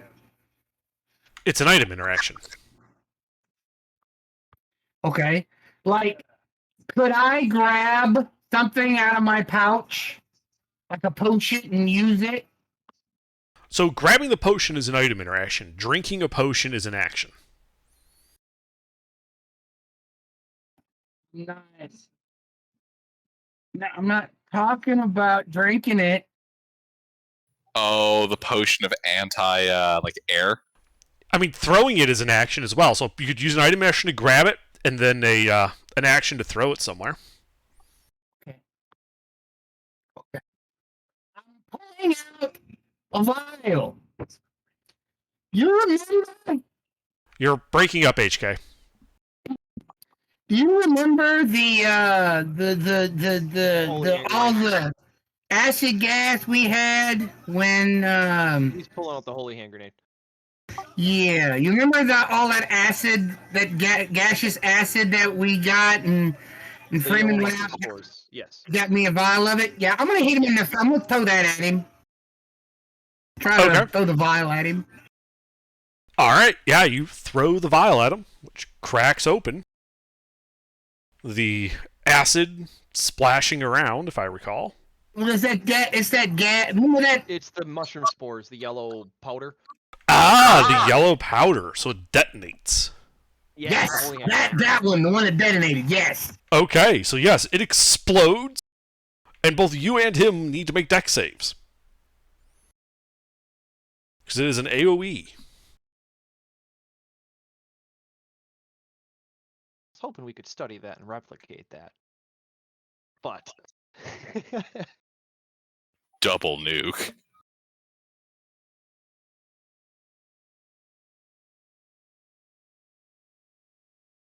Well, well, you You both tried. failed it. What I'm You picturing tried. now is HK smashes it against his face. Well, he like throws it down at the ground and tries to dodge it at the same time, like right at his feet. he throws it at the guy and then dives towards him. So both of you take 13 points of fire damage from the explosion. Did he pass? He failed. Oh, so he takes 13 too? He takes 13, which is exactly how much hit points he had. So he is blown into a shimmering cloud of dust that hang like glitter in the air. You also take the Oh. 13 fire damage, HK. Yeah, well, I'm unconscious too. So you knock yourself unconscious, but take out the big bad. Yeah, he looked. I pulled a Cyrac, man. I pulled a Predator thing. I just looked at my hand and hit the button, beep, and blew us both up. Is the tree on fire? The tree's not on fire. It was out of the range. God damn it. Just barely. There's a little crater in the ground. It like ends like 2 feet from the tree. Both the moonbeams go down when he dies. Both of the moonbeams go down when he dies. That's it for HK. He's dead. Lucina. There is a twig in melee with you. The tree is also in melee with you. See, now he's just doing it to mess with you because he knows it's messing with you. Okay. Okay. HK is also bleeding out on the ground, 10 feet away from you. Yeah, I'll be fine. I'm gonna be casting a first level spell, so I'm gonna pivot ever so slightly. I'm gonna use that to basically pivot so I can get this little bitch twig in the stupid ass tree in a 15-foot cube in front of me, Okay. and I'm going to upcast Thunderwave. Fuck this bush and fuck that tree. Okay. And that's a con save, right? Yep.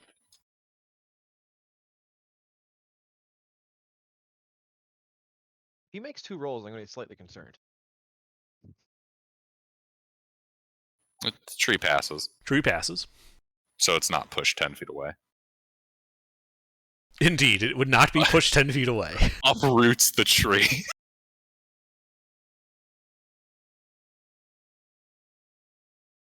Let me check what this shit does. 3d8. It's all d8s with me. A lot of spells are D8s. 21 points of explosion. Alright, well, the twig is basically vaporized. Its whole 4 hit points. The tree takes half that, which would be 10. The tree is severely damaged, and you'd think another good hit like that would destroy it. Anything else? No. Actually, yeah, I'll walk over to HK. Okay, you can walk over to HK. HK, death save. Well, it's 1 success. Damn, I was hoping he'd nat 20. Lucina, back to you. Alright, bonus action healing word. The magic healing word is rain, and I will roll the dice now. Okay.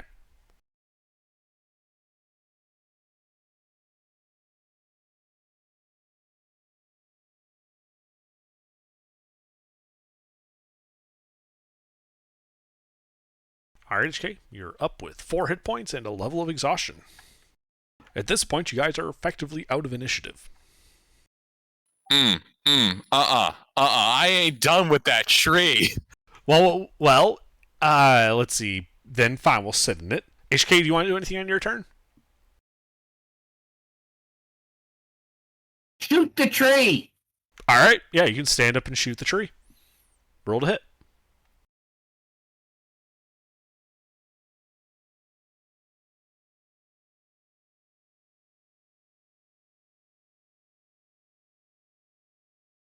Those both hit. Go ahead and roll damage.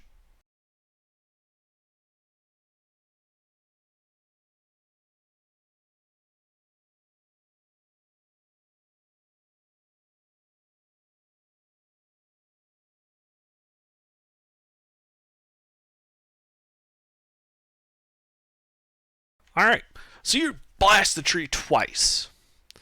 Bark and wood flying all over the place as flinders. The tree sways, you're cracking, and it begins to fall. And now I have to roll for the direction in which it falls. And 1 means it's going to land on HK and Lucina. Nope, it falls to the southwest. Does it kill any more of them little gooey things? So when the tree falls, it falls over, away from you guys. Does it make a sound? Sound of tree snapping. In the ground, like directly underneath the tree, you can see that having felled it kind of tore up the ground a little bit, like some of the roots and stuff went with it. And it looks to be a coffin made of similar wood to the tree, buried underneath it.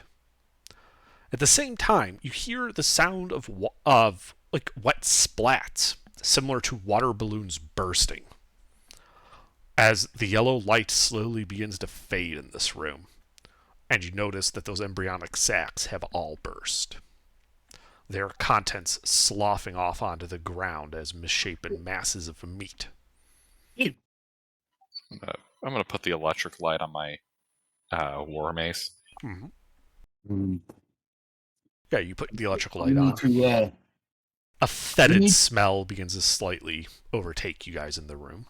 We need to get our friend and get the hell up out of here. His body will keep for a moment. This coffin. Mhm. Is there You're anything not in inscribed the on it? mood to fight a coffin. There's nothing inscribed on the coffin, but you do notice that it looks like someone had taken like a like wooden pole and rammed it through the top of the coffin, and it would have gone up through the center of the tree, like the tree was sitting on a spike going into this coffin. Just a random question.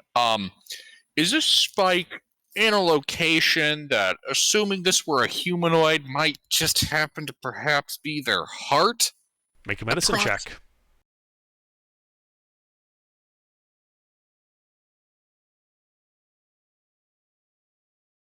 Can I give him assistance on this? Being I have advantage and I have a I'm proficient in investigation or medicine checks. Sure.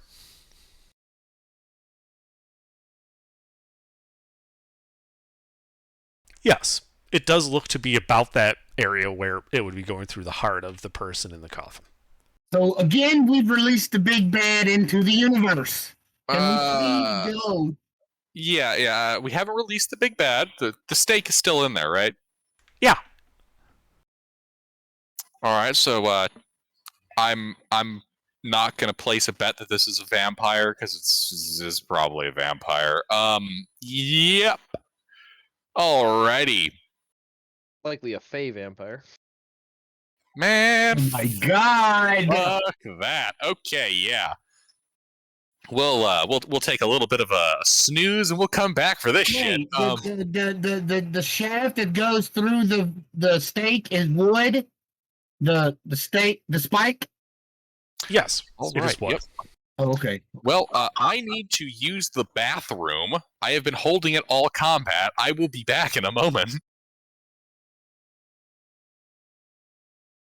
A combat? So you remember that effect that it hit Freeman before he died, where he lost all color on him and his possessions? It's still affecting his corpse and the possessions on his corpse. This also means you can't identify what the various coins are. Well, you can by weight. So Well- we'll just carry him out. You gonna bring in a new character, Freeman, or we gonna take you back to Lucina town? can and try get- getting me back up. Lucina can get me back up. That's fine. I can wait for that. We'll have to Missed go a back session or into two, so I town think- and I can't believe. Oh, we need a rest anyway. A short rest. Get a short rest. I can get the spell slots back. Yeah, you'll probably take one where you're at right now. Like I said, my corpse is fine. You know. It isn't getting any deader. Yeah, exactly. As that yellowish, fetid liquid starts seeping towards his body. One of my favorite scenes of all time. So are they out of combat? Yes, they're out of combat. Under? Mhm. Can you use more than 1 feet at a time? More than 1 feet at a time? Yeah. The same feet, you mean? No. Oh, feet! Yeah, feet. No. Like, say I want to use Charger and Savage Attacker. Oh, yes, you can do that. As long as they're not requiring a resource you've already spent. Like, if they both require a bonus action, you only have one bonus action around. But Savage Attacker is a passive skill feat, which means it's always active on any of your attacks, isn't it? It says once per turn, so Oh, okay. Well, then you get once per turn for one attack. yeah.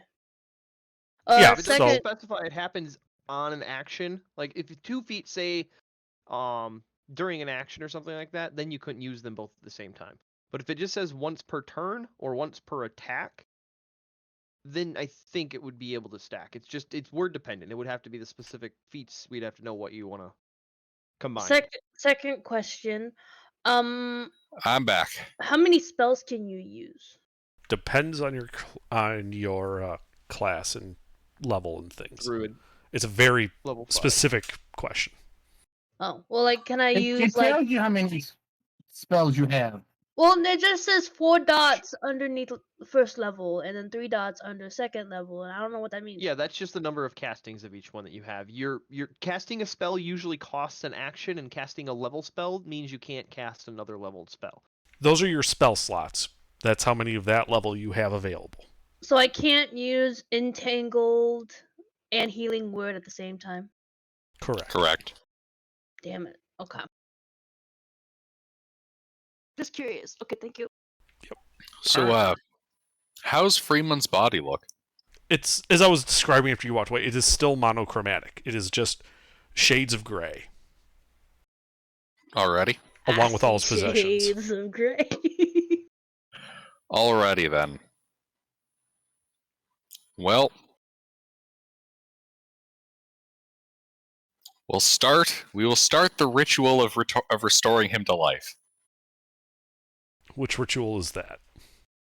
Well, first, I shower rainwater on his head. And then, I pull out a magic scroll. And then Which scroll? The Scroll of Raised Dead. I'll shoot fucking bolts of lightning at him to bring his ass back. Hey. Okay, so that is a 5th level spell. I don't believe that's normally on your list either. It's a cleric spell? You're a cleric? I thought you were a sorcerer. I'm both. Oh, okay. Where do you think I got that disgusting maximize ability from? Yeah, I that's thought the that kind of was a cleric that does that. I thought that was. Oh yeah, that's right. It is. I forgot about Sorcerer that. is the plus charisma to lightning or damage type. Okay. Well, it is a DC check of 10 plus the level of the spell, so you have to make a DC 15 Arcana check to cast that scroll.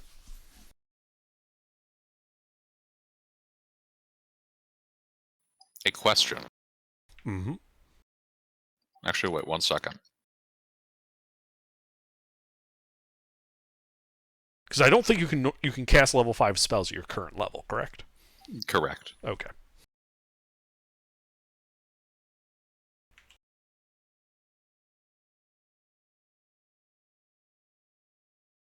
Wait.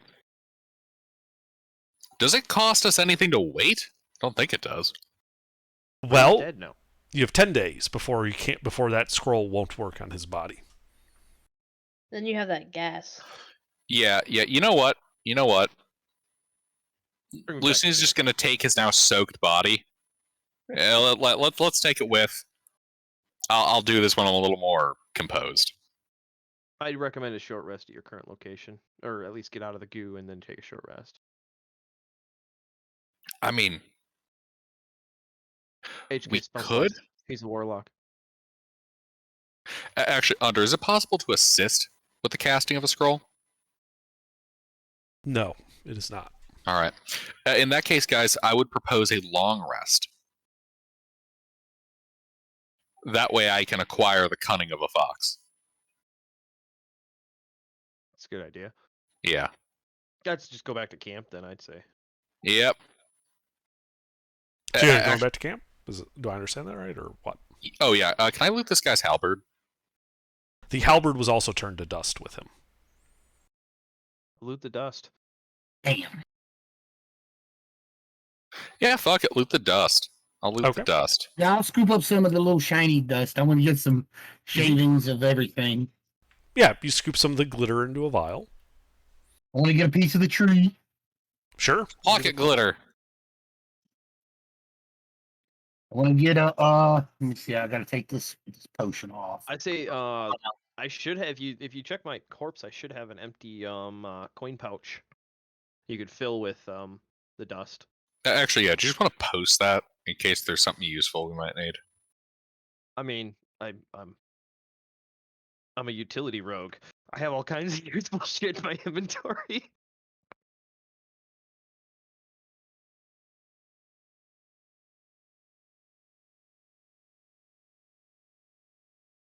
Well, You yeah, buy a exactly. spare backpack. But that's why I need to know what's in it, Ruffles. Remember, I'm used to running utility fighters. Yep. Yeah, a What's couple of in the things I belt didn't is important. Yeah, I didn't clear out some of the things. I just wrote zeros on the if we ever came across like the holy hand grenade vials, I just zeroed that out. There are none, but Right. That we don't have to keep retyping. All right, yeah. We'll just gather up his body, gather up his stuff, and How about you brought him back to life with the potion of no, not yet. Oh, okay. It's a scroll. Oh, See, I have to make a whole thing about that. And thing is, I've got a level of exhaustion. yeah, me too. So, Yeah, you know, Andrew, want to can do I it when get some of rested. that goo from one of those little, one of them egg sacs? What are you You know, trying to they- do? I know I vaporized a lot of them, but when the tree came over, it smushed some. So can I He wants get? embryo goo. Yeah, I want embryo goo. Yeah, you can get some embryo goo. Ew.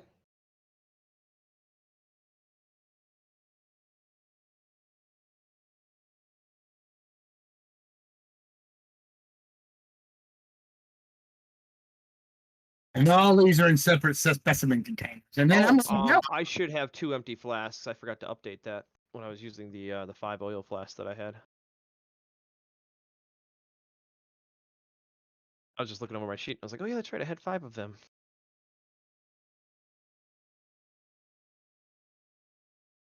And no, there should be 1 gone because I just Molotov'd 1. How long till the end of the day, Under? 2 hours.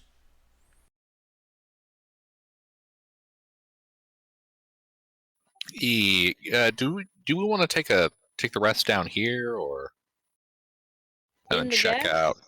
Actually, Under, when we bring his ass back from the dead, he's going to be kind of mega exhausted, right? Yeah, we need to go back to camp. Yes, he comes back with 1 hit point and a -4 penalty to all attack rolls, saving throws, and ability checks. For how Yep. long? Yep. Well, that penalty goes down by 1 every day, every long rest. Yep. We'll sling him over the shoulder, take his shit. We'll pick up our drunk compatriot who passed out at the opening to this area. Yeah, and then we'll head back. Yep, heading back to camp. Okay. As you walk through, the dungeon is now utterly silent. And the various rooms that had contained, like those mushrooms and the plants and all of that, those plants look to be withered and dead as you walk through them. Oh, he killed the vampire mother tree. Well, if that's the case, I don't like the silence. I will use Well, I thaumaturgy believe to it's get the thing in the the box. effects of rain outside. I believe it's the thing in the box. Oh yeah. You know, Well, if I had to pick on what's causing this, I believe that's the thing in the box. yeah. Well, I mean, look, we can figure out the box thing later. Yeah. Well, That's the like tree was a- probably the source. The vampire or whatever's in that coffin was probably the source of energy for the tree. Hence its position and everything. Or the tree grew around this impaled vampire as a way of like ensuring that it stays buried. You know, a coffin wrapped up in roots would be difficult to get out. For the vampire was a druid nose and it grew a tree around itself. I don't think Well, the if- vampire did it. I think it was done to imprison the vampire. That's why Yeah, it there's a was done to stake in it. imprison. Yeah, The reason the tree is was the dead is source the- of all the life. Yeah. But I think the vampire was empowering the tree to an extent How is it empowering it? The tree's dead. because of how far up. If it was just a normal vampire stake, it would just be in their torso, and the coffin would be closed. It's out of the. Remember, it was a post. It was out of the coffin by a good Yeah. bit inside the tree. Yeah, they grew the tree around it. Like they're imprisoning the vampire by keeping both the coffin wrapped up in roots and the massive stake immovable by making it a part of a tree that grew around it. You know, kind of like how you can splice like 2 different trees together. They just spliced the post and had a tree grow around it. Yep. Yeah, we're going back to town. Camp. Going back to camp. Yeah, back to camp. Yeah, you walk through the utterly silent dungeon. The sounds of your thaumaturgy off in the distance. It takes you the 2 hours to get back to camp. There are no adverse effects as you do so. Can I see a map? No. Oh. Well, we'll hunker down and we'll tell we'll do the whole sign countersign, and we'll tell the captain that we'll give him the full briefing in the morning. It's been a hell of a day, and we have a person to bring back from the dead. The lieutenant nods and says, and you tell her that everything's dead? All of the original problem is dead. There's developments we'll need to talk about in the morning. Okay, she nods and says, well, we'll see you in the morning then.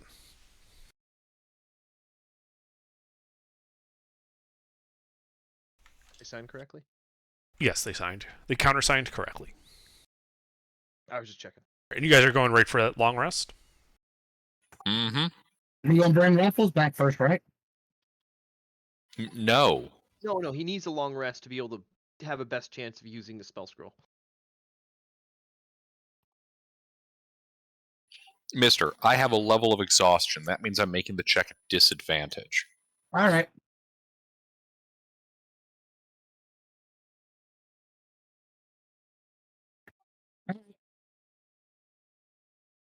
So we Let's snooze. take that long rest then, safely in camp. Indeed. The Surrounded knights have by soldiers. Indeed, the knights have their normal watch posted.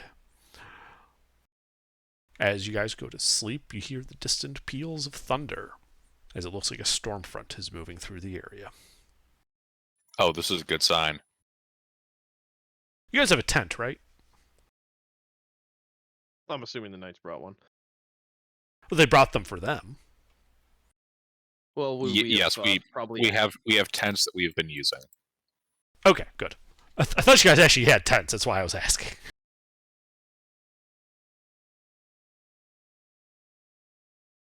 Alright, yeah.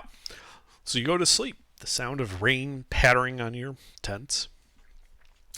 The night passes without incident, and you guys complete a long rest. Morning comes. The rain's still lightly falling, though it looks like the thunderstorm has moved on.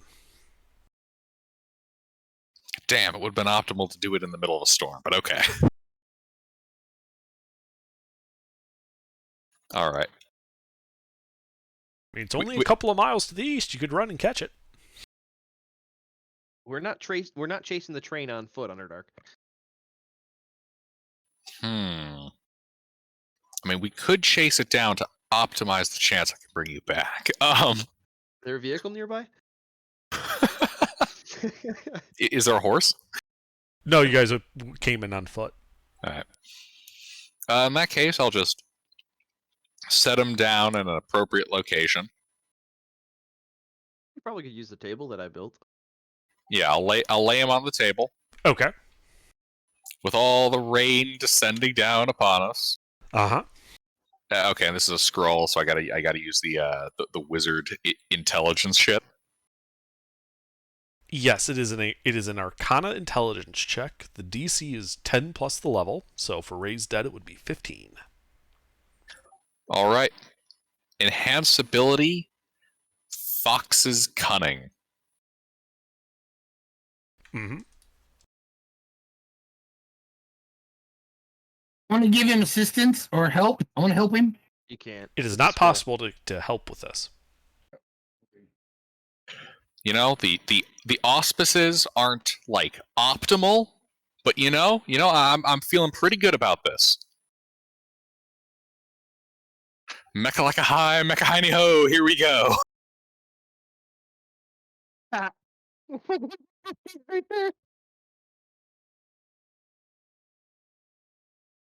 Do you have anything you can do to boost that? I mean, why didn't you have the priests at the camp do it if you couldn't do it? There are There's no no- priests at the camp. Yeah, they're just knights. Mister, it's also an Arcana check. I don't get to use my good stats.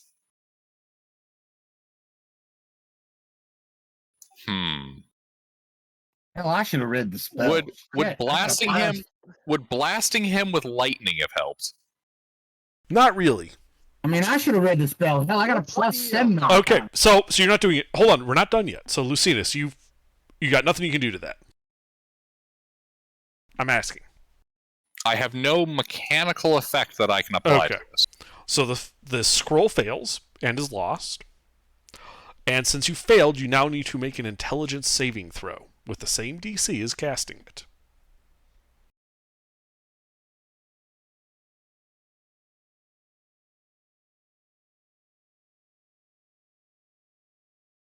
The exact same result.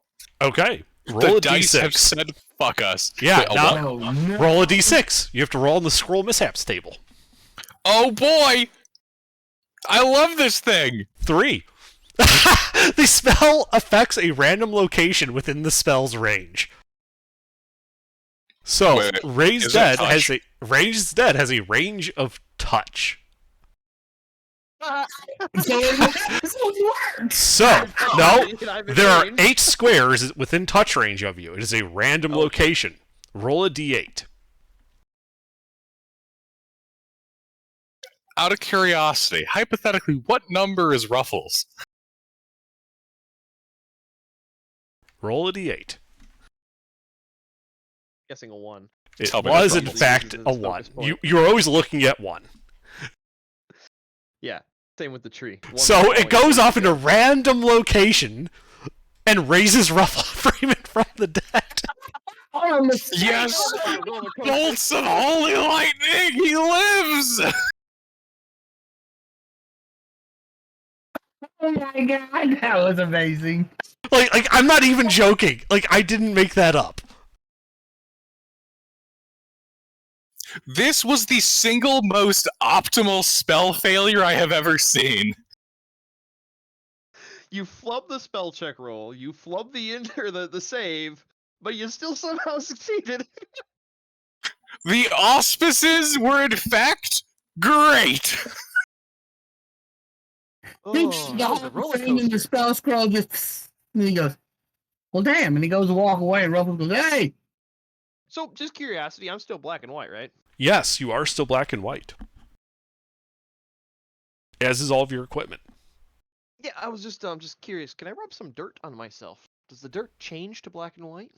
So as you look at it, you notice that the color is slowly leaching out of the dirt that you rubbed on yourself. Oh, fun! Quick, somebody give me something to hold. I passed my rock. Hold on to the rock. You notice no change, mostly because it's a gray rock. I throw the rock to the side. Give me something with color. I hand him a slightly better colored rock. Yeah, there's mud on this one. It's brown. And slowly starts turning gray in Freeman's hand.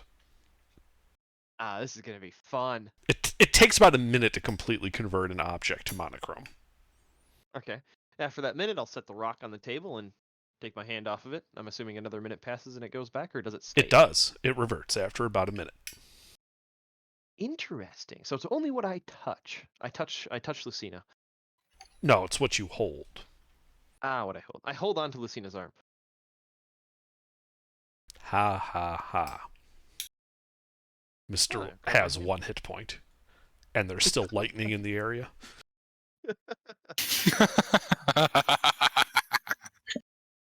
Witch bolts.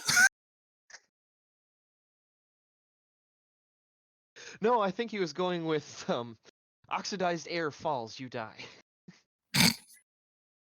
A squirrel throws an acorn and hits you for 2 points of damage. Hey man, All right. don't fuck with those squirrel snipers. I'm just gonna get back in the tent and crawl into bed. I am weak and exhausted. I am not doing anything.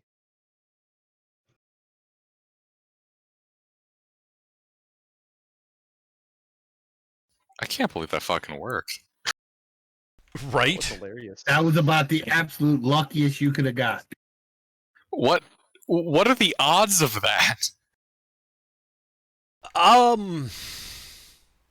Less than 1%. We have achieved optimal timeline.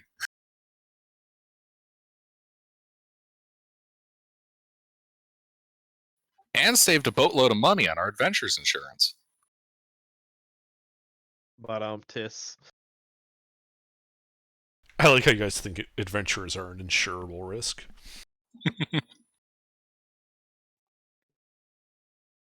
Now what we're gonna do with Gray Man here? Only in the 9 hells, Under. Only in the 9 hells. They have outrageous rates.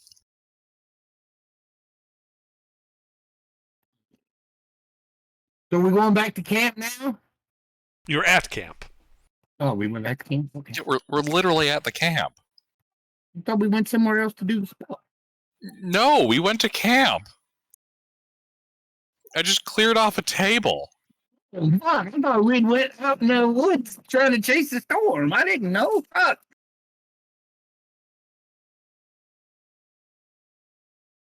I thought we went to some random location and cast it. I didn't know we cast it right there in the middle of everybody. I mean, look, the You know, them soldiers. the auspices were good here. To see a monochrome guy sucking color out of shit.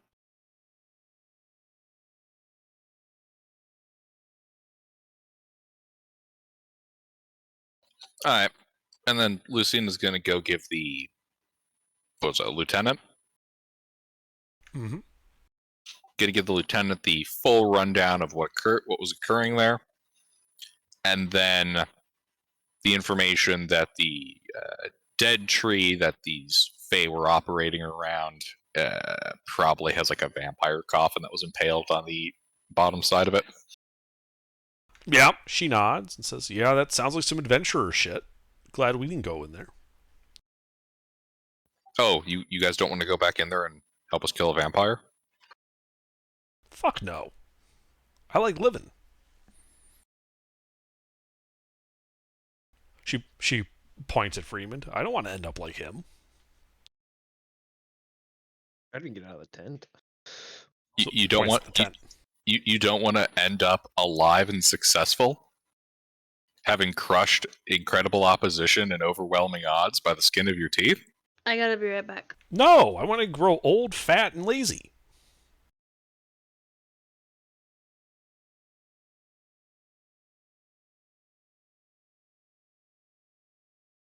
That is terrifying. You do you. Do you think it's going to be a problem, or should we just leave well enough alone? I wanted to get you out here so you could end the Fae threat. It said nothing about any vampires. And technically, we completed our contract. I think. At least they won't be spawning as often. I mean, they did fill the contract. We killed the Fae in charge. Unfortunately, now we have a vampire to kill us in charge. I mean, are we sure that was the Fae in charge? Sounds like we got to kill a vampire.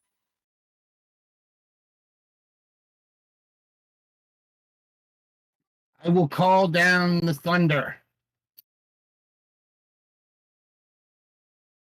You know what? Let's rest a couple of days so that Freeman's all better, and then let's head back in there, do a little cursory look over the coffin, and then if everything's on the up and up, we leave, mean- and if it's not on the up and up, we correct that. Could I like the first day that I can like move around and do stuff, right? Like I'm not just like completely Yeah. incapacitated. I just have minuses on my rolls, right? Correct. So could we go set up a blind by the entrance and then have somebody stay and watch that for the course of the couple of days to make sure nothing comes out? At least while we're, awake. I mean, you could. Is that what you would like to do? Yeah, I would like to go set up a blind for, like HK and Lucina to rotate in and out of to be I able mean- to watch that door. I suppose what we could always do is I could just alone if needed, even head down there, poke around. I'm not going to open it. Gods, why would we open that? Just poke around, see if it's desecrated, and if it is, come back 3-4 days later. Yeah, no, I was just suggesting setting up a blind, like just a Yeah. a hiding spot that outside should work the too. entrance.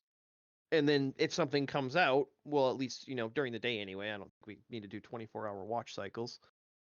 But at least we can keep an eye on it while we're, recovering for me. Makes sense. I'm Oh, come back. So yeah, I'd take first couple hours of the day, go and grab brush, etc., and build a small blind. Do you want any rolls for that? Well, to hide it would be a stealth check. All right. What am I rolling for being dead? -4. Okay, so it's just I still have it's not a disadvantage or anything. Correct. It's just a flat Okay. -4 penalty.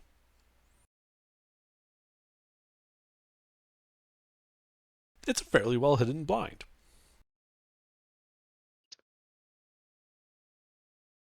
I go back. Mm-hmm. So you guys are just waiting 4 days then? Watching through this blind? Do I have that Is that what you guys are doing? Yeah, I'm assuming we're Yeah. just gonna spend 16 hours and a long rest together. Okay. You watch for 4 days and 4 nights.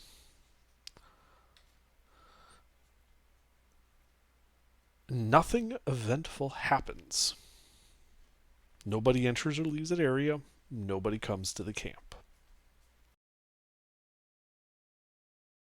Good.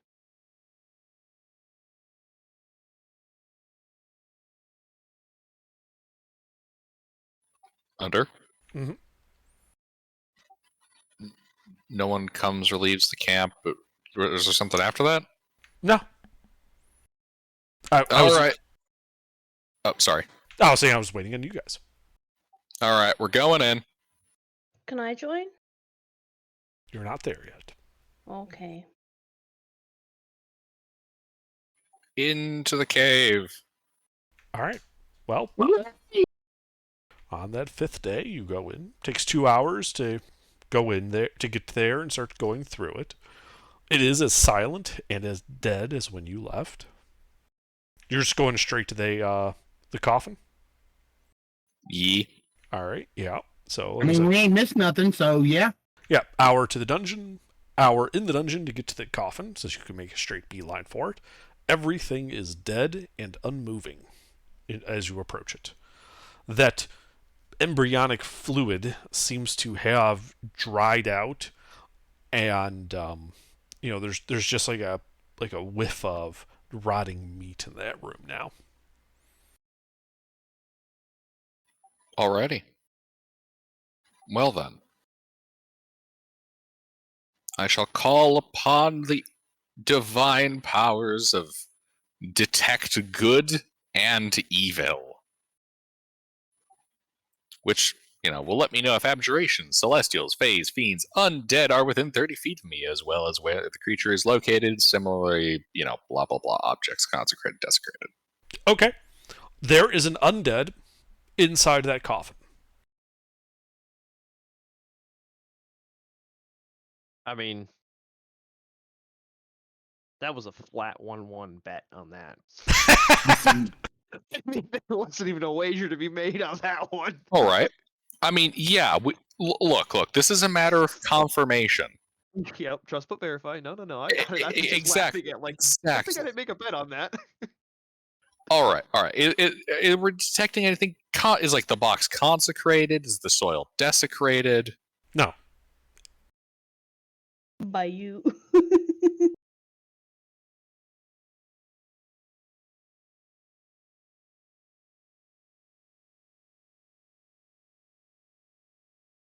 Hmm. I mean, I'm pretty sure under your map that are you updating it and keeping the outline of what we've explored and not explored? I had been, yeah. Okay. Because I think there was some spaces on the first floor. I just don't have them all saved to put together. I believe there were some spaces on the first floor that we had not explored. I mean, let's finish what we got here. Yeah. No. I know. I'm just rolling back a couple of days. So,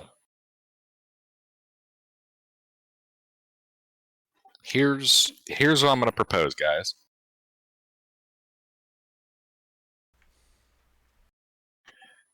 I can conduct a little ceremony, make some holy water, I think we drill a little hole into the coffin. We just kind of pour it in.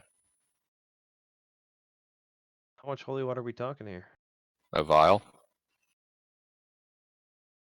Let me check. I mean, I have these on. arrows. I feel like we saved the arrows for, we pissed it off and it woke up and it's coming for us. Then we nuke it. Okay, so real quick, since we knew we were going to deal with this, do the knights have crossbows? Do any of the knights have crossbows? Yes. Can I ask them if I can steal two? Like, Why give do you some need? gold. They would ask you why you need two instead of just one. Well, I have mine, so they would be even more confused that I'm asking for yet another crossbow. Well, they don't. And the They fact that wouldn't like they would just figure like maybe yours broke or something. It's more like why are you requisitioning two-handed weapons when you have only two arms? Because I'm not intending on holding them. Also, aren't they explosive arrows, not bolts? Yes, but if they're just set up on a dumbfire, like I'm gonna turn them into traps essentially. Mm. But I don't want to tell the knights that I need them to possibly destroy them. So, I don't know how I'm going to convince them. I'll just lie and say I might need them down there, Well, and make not a tell them deception any more check. details than that. Wait, how is that lying? That's completely truthful. Well, I'm not being truthful about what. He's and the trying to fact that deceive them. Go ahead and make your Probably deception going to check. end up destroying them. I have no idea what the role is because I'm way up in the chat saving pictures. Well, they shrug and like, well, it's weird, but they're just crossbows. Sure, have two. Yay! I need somebody to carry these for me. Fine. Thanks, buddy.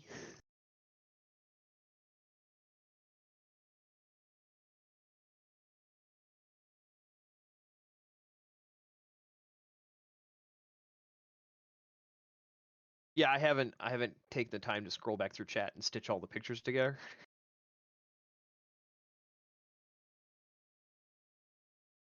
Like Freeman kind of draws a map as he goes. Alrighty. Underdark, Mm-hmm. I should like to perform a ceremony to Which one? produce holy water. Okay. Yeah, And you then can do that. While he's doing that, can I set up those two crossbows on little stands with strings tied to the triggers so that I can fire both of those magic fireballs at once? Aiming at this position and them being fireballs, I'm not too concerned about being pinpoint accurate. Oh yeah, you just would have to hit like the tree that's like right above and behind this thing, right? Yeah, that's why I was like, I'm not too concerned about being accurate. I mean, yes, you can rig up the crossbows to do that. What are you tying the other end of the string to? Like, what's the trigger mechanism? Me, I'm gonna pull it. Oh, okay. Yes, now you understand. Yep. Yep, now I understand. I thought you meant like you were rigging it up so that if something came out of the coffin, it gets blown up. No, I'm expecting something to come out when he pours holy water on an undead. all I don't think it's gonna be too happy about that. right, guys. All right. Here's the plan. We're gonna carefully open the coffin lid. All right. And we're gonna boil this holy water. Then we're gonna put the vampire's hand in it. No, you can't boil it. It's gotta be lukewarm. Well, right. We got lukewarm. Yeah. I'm sure somebody has prestidigitation. You can use that to warm an object, right? Yeah. We'll see. I mean, I can just electrically heat it if needed. Like we could. We'll just see if a vampire could wet themselves. I'm assuming we're not actually doing that. Yeah, sure, totally. I definitely wasn't gonna legit consider that. All right. So, is he able to get that set up under? Yeah, he can easily set that up. Alrighty. I'm gonna head up to the coffin. Uh-huh. Yeah. Let's get detect magic running on this. Okay. Also, real quick, I'd like to specify that the triggers are separate from each other, so I can activate them both. Like I have both strings in my hand, but I can. Yes, drop two one strings. and You could only fire. You could fire one, the other, or both. Yep.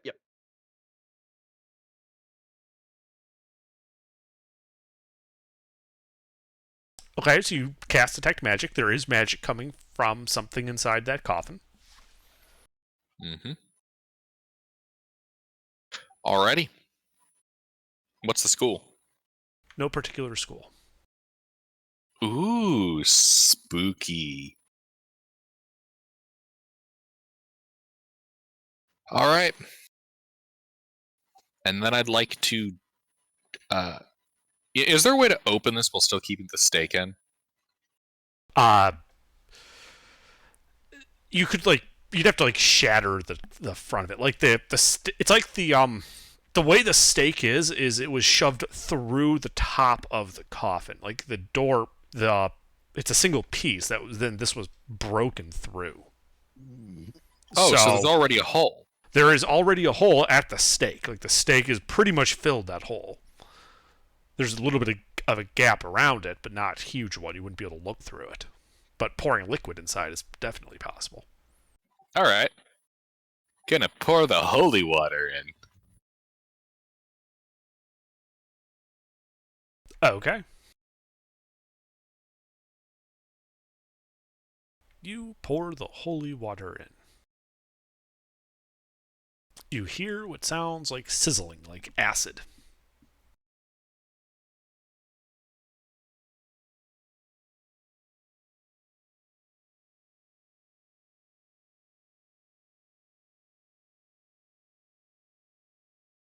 And that's when you hear the screaming start coming from inside the coffin. But it's not a human scream. It sounds more like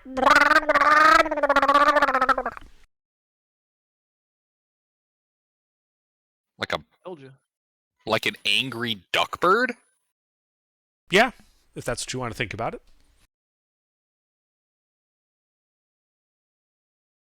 Some kind of lizard folk vampire?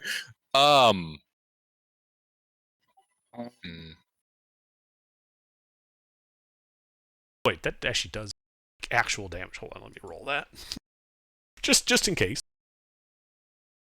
Just in case it kills it. No, this wouldn't be anywhere close to killing it. It makes it mad. Just so we can keep No. track of how much damage you have done to it. Well, I'm pretty sure vampires and fire don't get along. I mean, okay, hold on. I'm gonna take my warhammer and I'm gonna smack where the face should be on this Okay. coffin.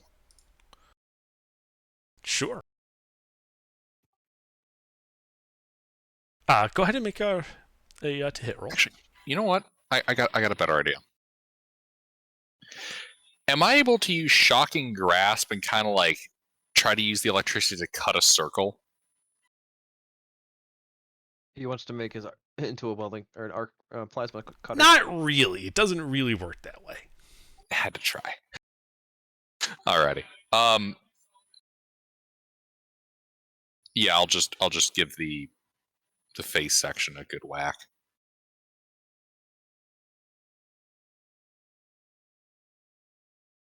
What do you want me to do? Make it to hit roll.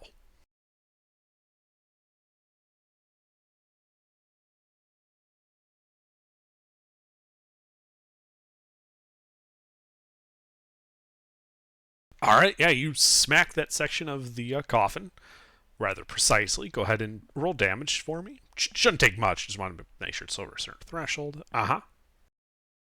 Yeah, and you reveal the face of this creature. The eyes wide and looking at you as it screams more, and I'm not going to do that again because it hurts my throat. Here's the face you see inside there. Oh. Reel back. Oh. Reel back. Oh. All right. What? All right. Protection from good and evil. I cast protection from good and evil on myself. Okay, yeah.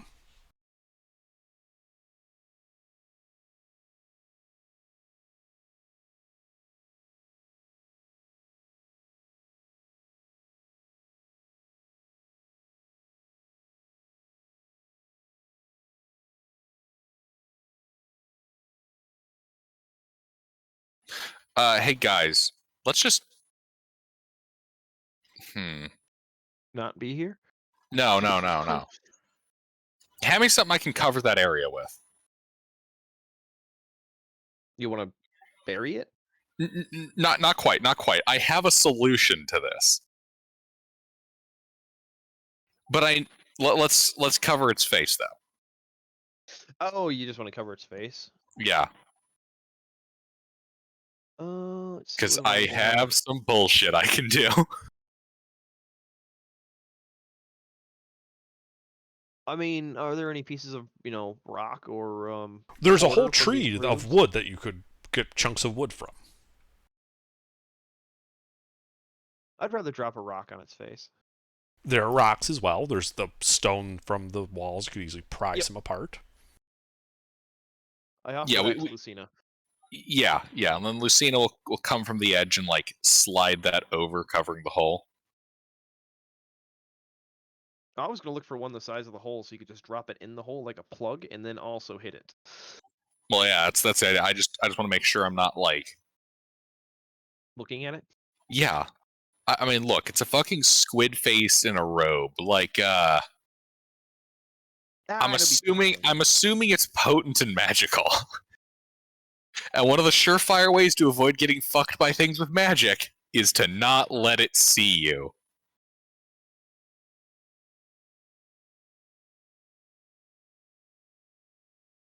Am I able to cover it up? Yes, you were able to cover up the hole. Alrighty.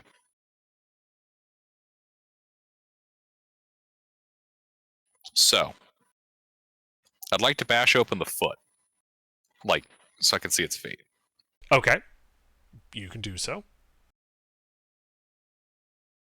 Roll damaged or roll No, hit? it's fine. Okay. You can see its feet. Okay. I cast Witch Bolt. Okay. Upcasted. At third level. Okay. Actually, you know what? Before I actually do that, hey Freeman, can you give me some tactical advantage on this? Can I free action help him for that? Sure. All right. Awesome. My master of tactics bonus action help. I just point out his feet are right there. You can hit him. Thanks, Freeman. Alright, yeah, Witch Bolt. Okay. Third Only level. Hayes was here to make fun of me for being Captain Obvious, because that's quite literally what my character is. Uh-huh. Alright. Let's see.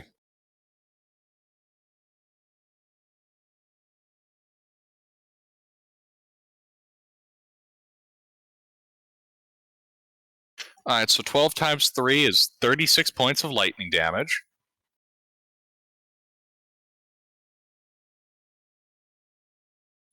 Does it sound like it works? How much damage? Sorry. 36 points of lightning damage. He supercharged it. It does not appear to be particularly effective, but it does damage the body. Okay. Well, Witch Bolt lasts 1 second. A minute. Okay. So your Witch Bolt hits it and damages it. Are anybody else doing anything? Or are you just sitting there watching it fry this thing? Well, when I'm he's smiling. frying it, It's not exactly a lot of target for you to be able to hit HK. yeah, I know. Yeah, I feel like this is something we might want to do safely and clinically and avoid destroying the coffin. And to me being out of the immediate area. All Yeah. down the sun. Okay. Well, I I'm have to go so far back No, to find no, that no, part no, of no. the fucking map. So yeah, it doesn't look to be particularly effective, so it's effectively 18 points of damage. okay. As the round passes and you begin to wind up for your next action to use it again, you notice that the body is still regenerating. And it is regenerating faster than your Witch Bolt was damaging it. It looks pristine at the start of your turn. So it can out heal your damage.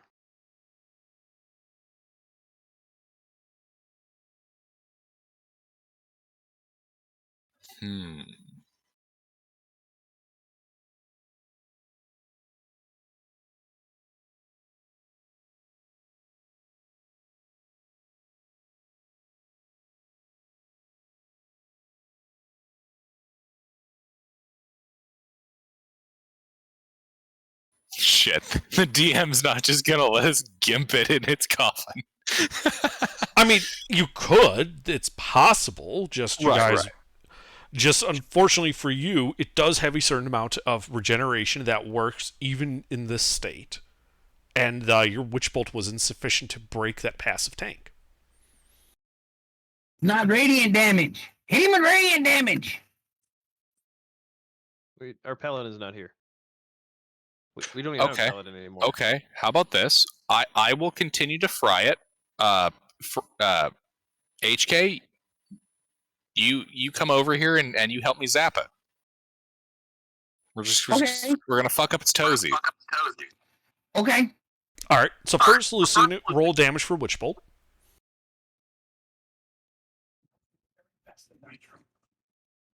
I'm just sitting there with my string ready to pull. Okay. I'm not engaging, yeah. So just so you know where I am. All right. Yeah. Again, not very effective because it's lightning. And HK, you said you're going to shoot the body at the feet here. Yeah. Roll to hit. Believe it or not, it does have an AC.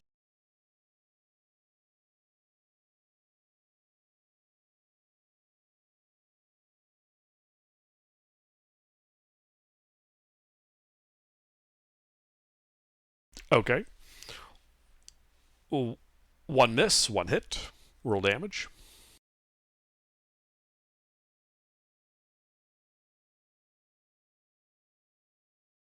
Force damage. All right. Force damage, you said? Yes. All right. Let's. Do you guys got anything else this round?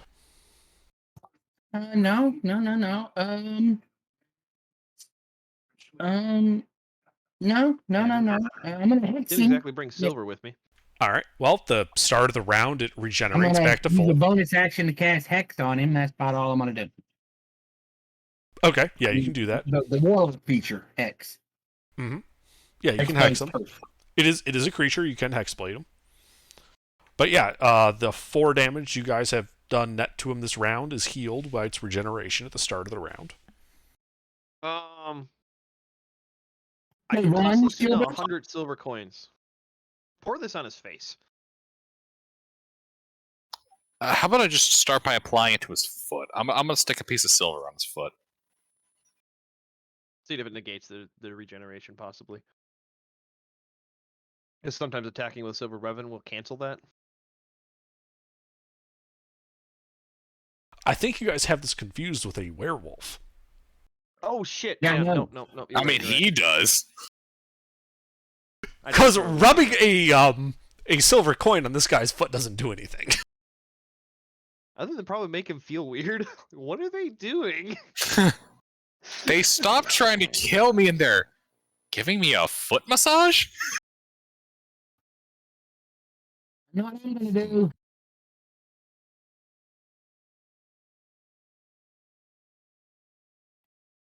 Yeah, we never opened that room. We never opened that room.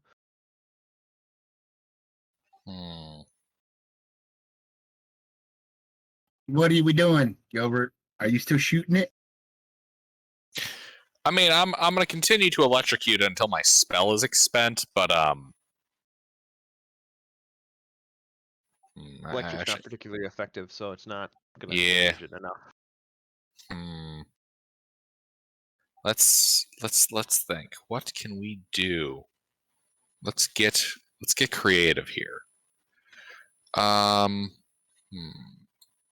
gonna get creative. I'm gonna pull out the potion of fire breathing that I have. Oh Wait. no, wait. Wait, that'll burn the stake. We don't want to do that. Hence why we haven't used the fireball and just stabbed it into the coffin. Fireballs are for when the coffin opens up and the stake no longer matters. Now, when the coffin opens up, I'm sunbolting the damn thing. I'm finna start walking the distance now. So I'm assuming I'm at like an 80 range with these. I would have set he them up as still far away turns as I and can. starts walking away from the Yeah, coffin. hold on. because He's gonna call down the heaven.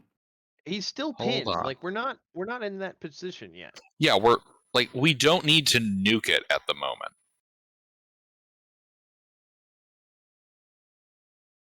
I'm just trying to think what we can do to stack the deck.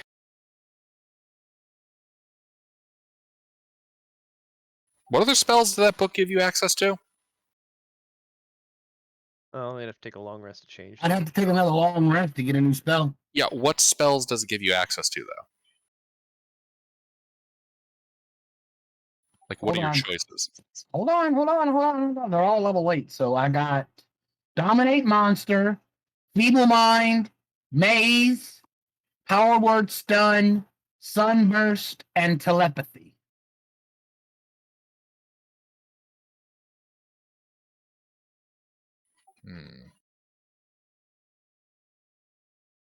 Okay, yeah, so Sunburst is going to be the best option. Let's think, though. That's the only one I can cast. I can't cast any of the others. Yeah, I'll no, go no, back and rest It's the again. only one that's actually useful in situations. Yeah, that's why I asked, though, to see if we had any more effective solutions.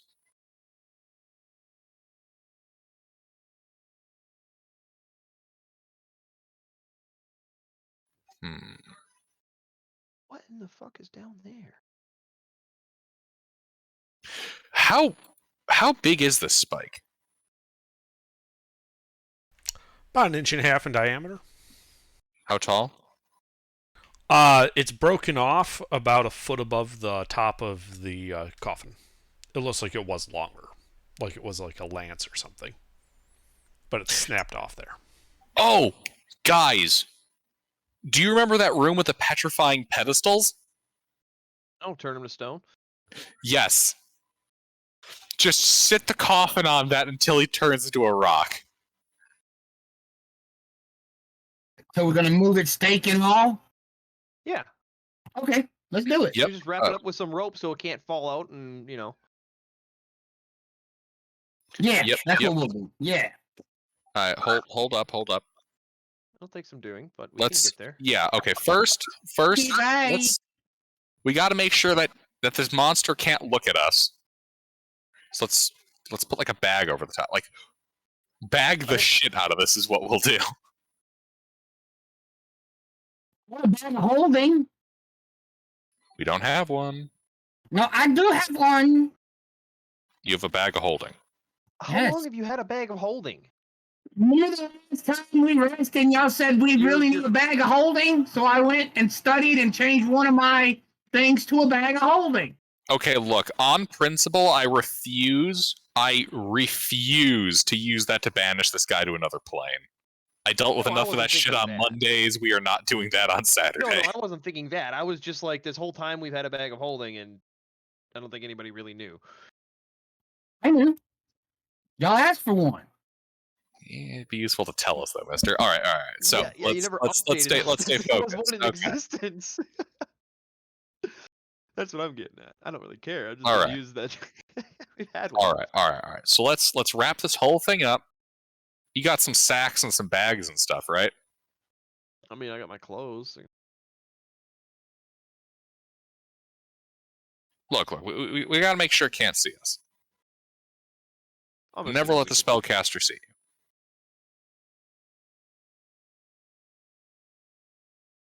Where does that hallway go? All right, so let's start wrapping it up, guys. Uh-huh. Let's put it in a bag. Put sacks on it. Like what kind of shit do you have in your inventory? Me? Oh. Yeah, like, come on. We got to be as technical as possible about this. I got a bunch of potions and shit. Wait. You have carpenter's tools? Yeah. Dude, fortify the fuck out of this thing.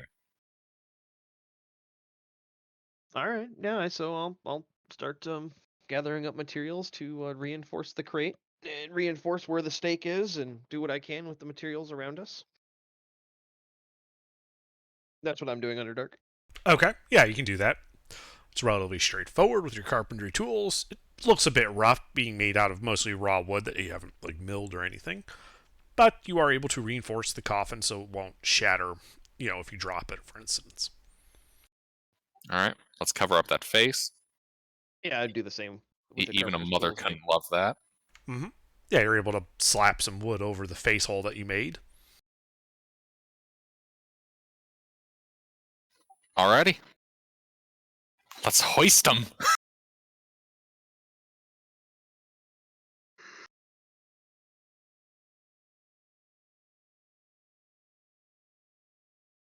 Okay. So where are you going with them? Back upstairs to the first floor, back to the main room, and you remember how there was down a hallway?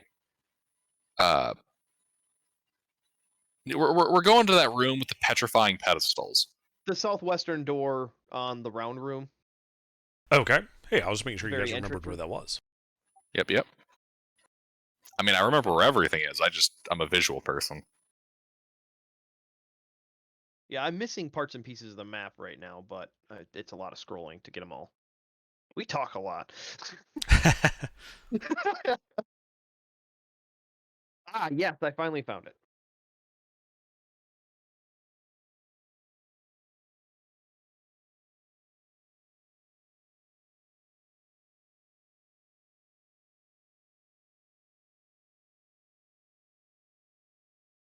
Yeah, I know.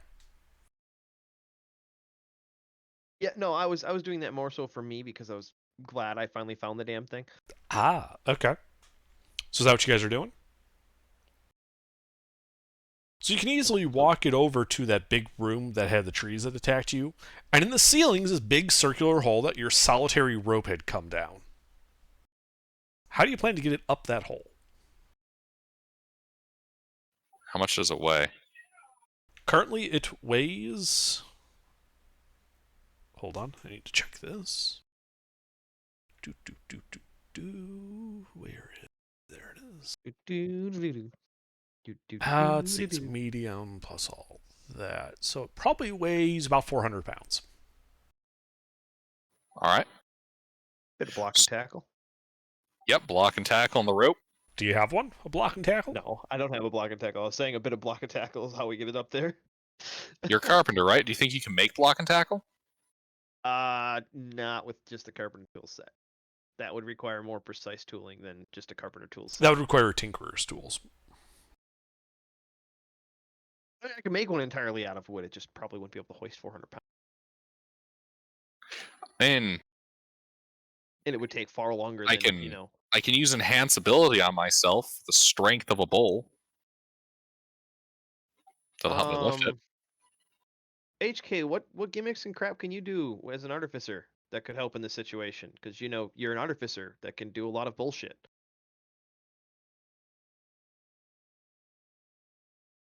Mister.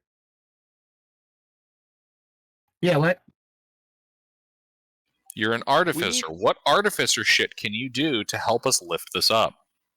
We need to go up 80 feet, correct? Yes. How about a pulley system? Rope. Can you Pulley? artificer that right now? Can you conjure one into existence? Magical tinkering. I can make one non-magical tiny object, which would be we already have rope. I can make a pulley system. That is true. You can make a block, the block for a block and tackle with magical tinkering. That's right. Awesome. So I'm gonna make a pulley system to make it. All right. Yeah, and with that pulley system, you would be able to hoist it up through this hole, and then you can just carry it the rest of the way through the dungeon. Yep. Arriving back at the room with the pillars. Or not the pillars, but rather the statues, including one with an empty plinth in the southwest. That invisible one still there? Yes, I poke it to make sure it's still dead. it is. Okay. All right. We take the coffin and we push the head of it onto the pedestal. Uh-huh. And then we look at its feet. Hang on. I need to check something. Because there's a See, saving... Well, it gets a Yeah, saving throw. Yeah. I mean, we'll just leave it there. It definitely- will fail eventually. I have to check, so it might not. Let's see, it's a con save. Okay. I swear I am missing part of the dungeon under in the chat. So it is theoretically possible for it to fail. Just very unlikely. So we just sit here for a couple of days, takes a couple more long rests, and just wait for its feet to turn to stone? We will play Math Hammer until we win. Well, let me put it this way. It has a plus 10 to the save. What's the DC? The DC is a 12. It has to roll a 1. Does And it get? It has advantage on the time? save.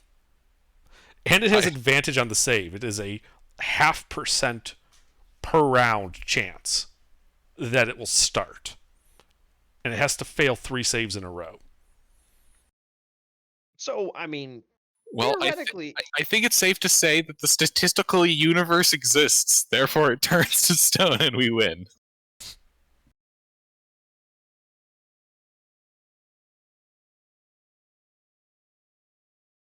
It has. Here, let me. It has.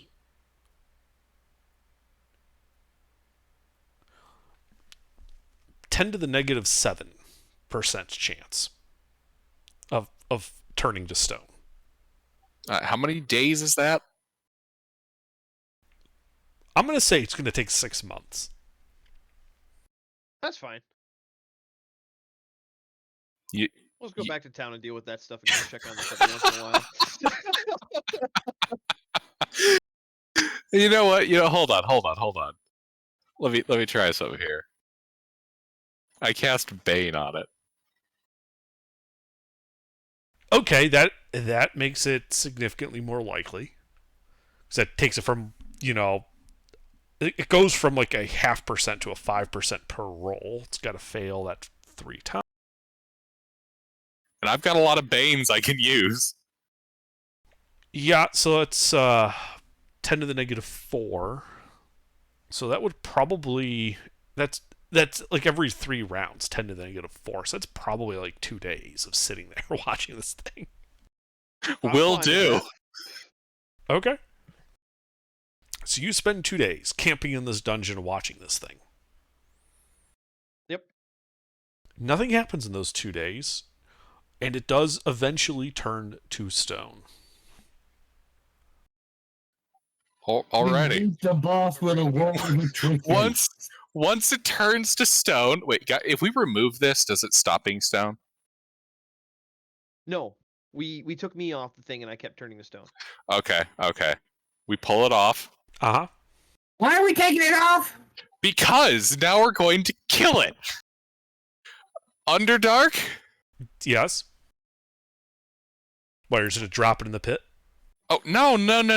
That's not... That doesn't That's not assert our relevant. true dominance. Look. I have lightning. I also have thunder. Okay. Part 2 of every thunderstorm will take care of this. Excessive concussive force. Thunder wave, chromatic orb, thunder. Yeah, I'm going ham on this thing. Right through the coffin lid, right through its face. Okay. Just roll damage. Hits guaranteed. Alrighty. We'll go with an...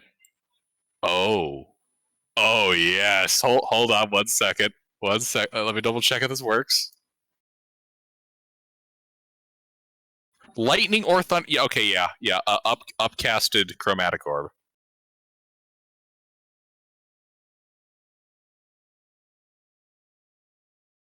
haven't even Roll started attack speaking roll yet. or No, just roll damage. all right. Your hit's guaranteed. It's literally a stone box, that with stone contents. You can't miss.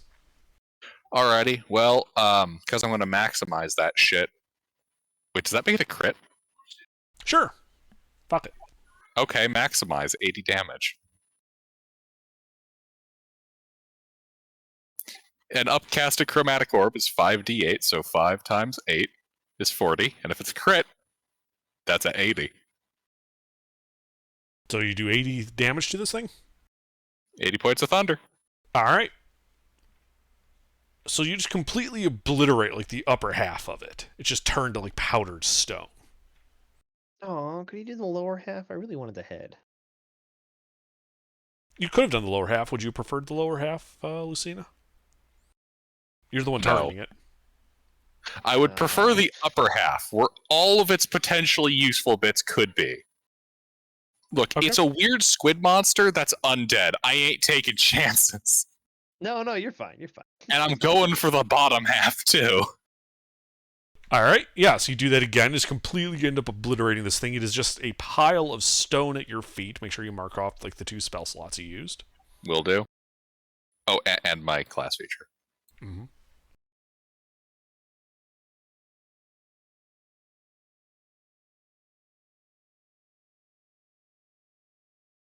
Alrighty.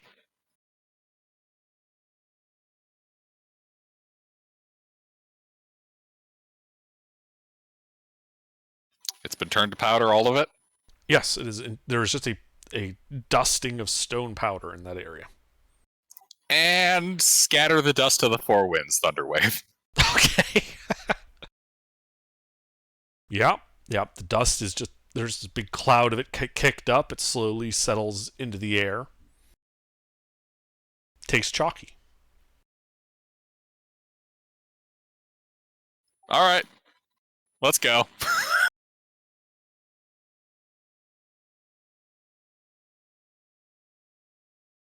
All I was right. gonna say, yeah, this dungeon is definitely not fully explored on that first floor. Just so you know, Gilbert. I mean, do you want to explore it during this rest, or? I mean, how much time has passed for us to do all that bullshit? I mean, you spent 2 days watching this thing turn to stone, and then you spent like 10 minutes destroying it. Oh, that's true. I suppose, yeah, we spent 2 days. So, yeah, we're pretty much early morning right now, eh? Yes. Okay, one second. I'm still playing Frankenstein with the map.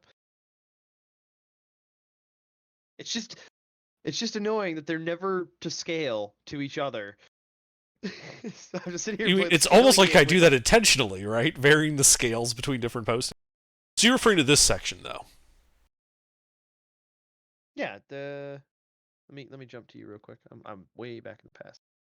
Correct. Yes, we never went down that hallway.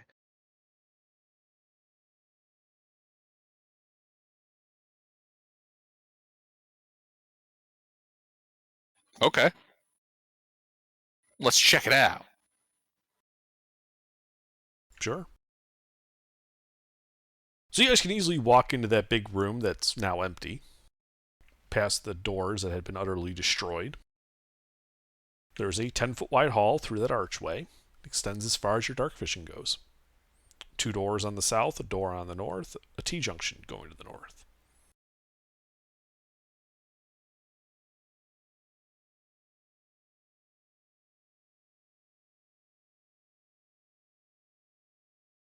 Well, Freeman, I propose you take the lead. Okie dokie.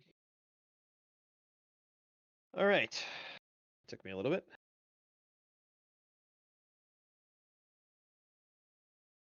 I didn't bother doing the basement. I've got a whole lot to do for that one still too, for stitching all that.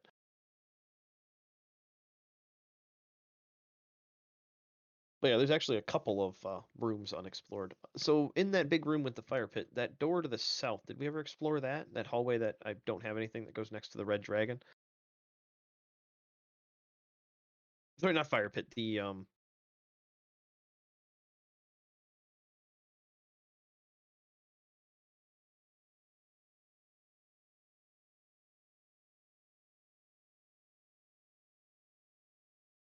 Hey, that's nice. that hallway right there. I just covered it. I do Well, not believe it's not a which- hallway. It's a 5-foot wide, 15-foot deep closet. Oh, okay. So I just don't have the end of that. Okay. Then Yeah, I never mean, mind like the that one. party has. Like that's why it was in the posting I made. Oh, okay. I should probably grab that and overlay it on mine. That'll save me a lot of finicky shit in that area anyway. So yeah, I will head towards that hallway then on the east. Okay. You mean the west? Yeah, I did the thing. Okay. Well, as you pass by the T intersection, you do see it goes north 10, 20 feet before opening up into what looks to be a pillared hall, a closed wooden door visible on the northern opposite end of it. And the hallway Okay. continues past the edge of your dark vision 20 feet to a corner that turns to the north.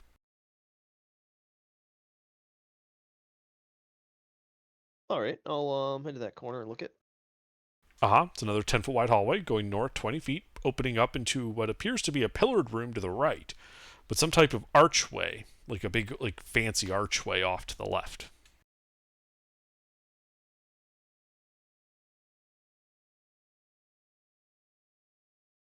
All right. Yeah, I'll head down that and look to the archway. I think is what you're saying. Sure. I come across the archway first, or is it through the archway that I'm seeing the pillared room? Why don't I post the updated map? Indeed.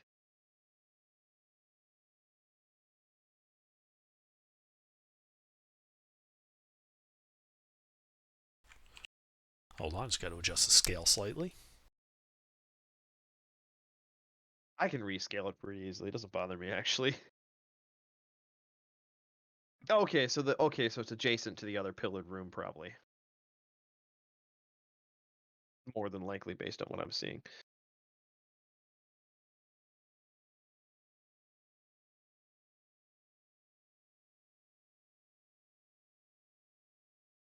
Okie dokie. Then yeah, I'll head back to the party real quick and be like, oh, let's go this way. And Alrighty. then we'll just go up that first T intersection, and based on what I'm seeing of the pillars, I'm assuming that is all one continuous room. So we'll find out. Indeed. It is.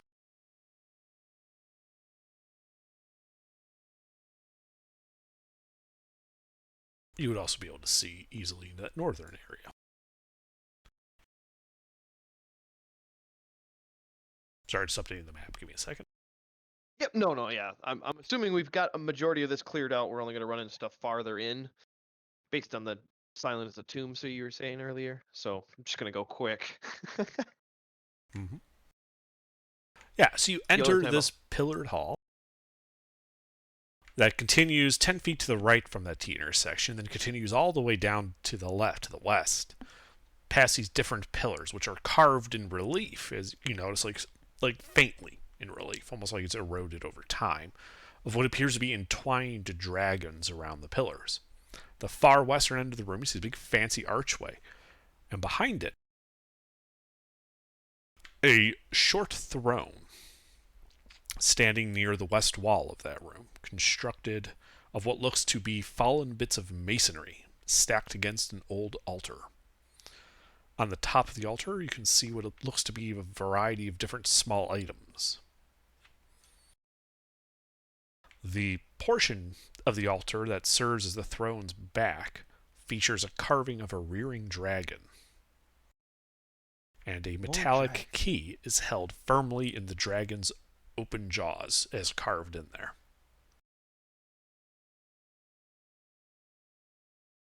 Huh. Eventually that key opens the other door. There are also several doors.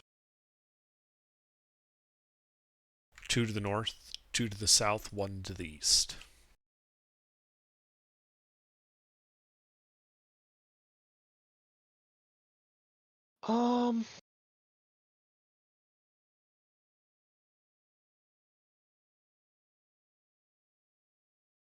On the southern wall, I'd like to open the western door. Well, I'll look at it first and then open it. Sure, make an investigation check. Actually, I'll have HK come over and look at it, because I didn't know he had a +7 to his fucking int. Mm-hmm. Mister? Mister, now come help me check this door out? Yeah, sure. Or come over and check this door out, I'll give you a hand. Okay. I will check the door for everything. Sure, make an investigation check. Investigate.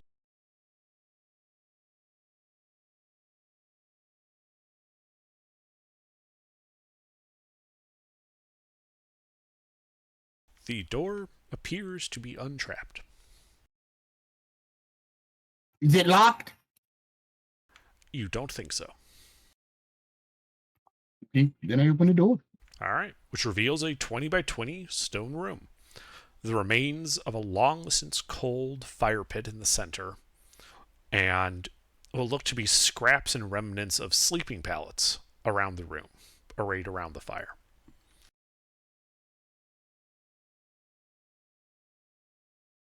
Okay.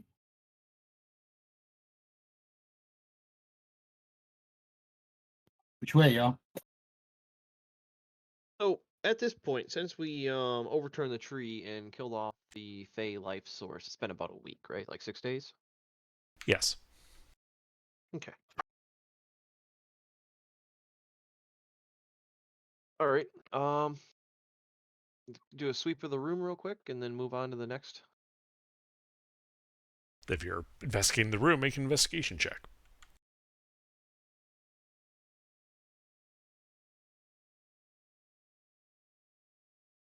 You find nothing of interest. All right. I'll just move along that south wall to the east and open the, or well, I'll check the door out. Sure, make an investigation check.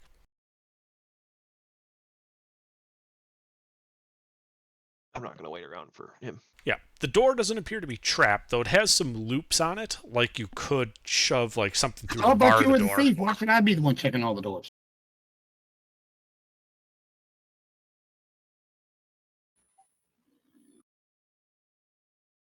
Because I don't want to wait. Okay. What was that under? Sorry. Said the door does not appear to be trapped, though it does have several loops on it and on the door frame, as if to allow you to bar the door from the side, though there is currently no bar in evidence. All right. Appear to be locked at all, or just free handle? It does, yeah, it just has a handle. Okay. I'll open it up. All right, you open it up, which reveals a 20-foot wide, 30-foot long room, another door to the southeast. In the center areas of the room, you see 3 sets of chains, rusted and decrepit looking, kind of set into the floor on, like they were used to restrain creatures. No creatures are in evidence. And from the looks of it, nothing living has been in here for quite some time. Is it similar to the other room that we found to the north? The chain and stuff, is it a similar chain to that half round room up by the dragon? The other Similar room? chain, but it looks like this was meant for smaller creatures. Okay. Gotcha. All right. Does the chain look easily removable? It looks like it was forged into the rings that are set into the floor, so no. Well, I mean by easily removable for like an adventurer that has, comparable skill and tools to remove, not if you were tied up, is it easy to pull out? Right, yes. With tools and some effort, you think you could easily remove these chains. They're 10-foot lengths. Okay. Is it 3 of them? How are they set up in the floor? Oh, Sorry, not 10 foot. They're 5 Wait. foot lengths, but yes. Oh, fuck. Okay, 3 5-foot. All right. Yeah, my bad. They're just like an eyelet that's set into the stone. Like concrete casting a loop into the ground, kind of. Or, with magic, you could do the same thing. Somebody would have to carry those for me, though. I don't... They look like they were used to chain something down. Yeah, those they were used to restrain creatures previously. There's nothing in them now. They have manacles on the end, or are they just links of chain? There is like a single, like a collar on the end of it. Like you would use for connecting to someone's neck. Ah, okay, so it's like a larger single manacle. Correct. A collar, yeah. Okay, so 5-foot lengths of chain with collars on the end. Mm-hmm. If somebody wants to throw 3 of those in their inventory. I don't remember what a foot of chain weighs, but I know it's not light. Mine's starting to get full up. Oh yeah, wait, we have a bag of holding. What am I thinking? Yes, we have a bag of holding, yes. Yeah, I mean it's chain is Cost of 1 time. pound per foot. Okay. So yeah, it'd be 15 pounds of chain. And that would take some time to get those off the floor, but Yeah, I spend like a half hour doing that. It's not hard. It's just tedious. yep, busting loops. All right. Then we'll go to the north and east door. HK, if you wanted to roll when you check a door, you have my help. I have proficiency on investigation. I just don't have as high of a roll, so it makes more sense for you to make the roll. All right. Yeah, so you have advantage on every time that I ask for your help on a door. Just so you know. Okay.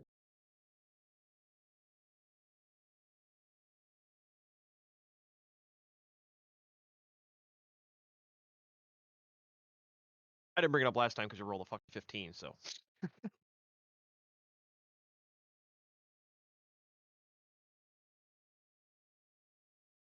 Yeah, door does not appear to be trapped or locked.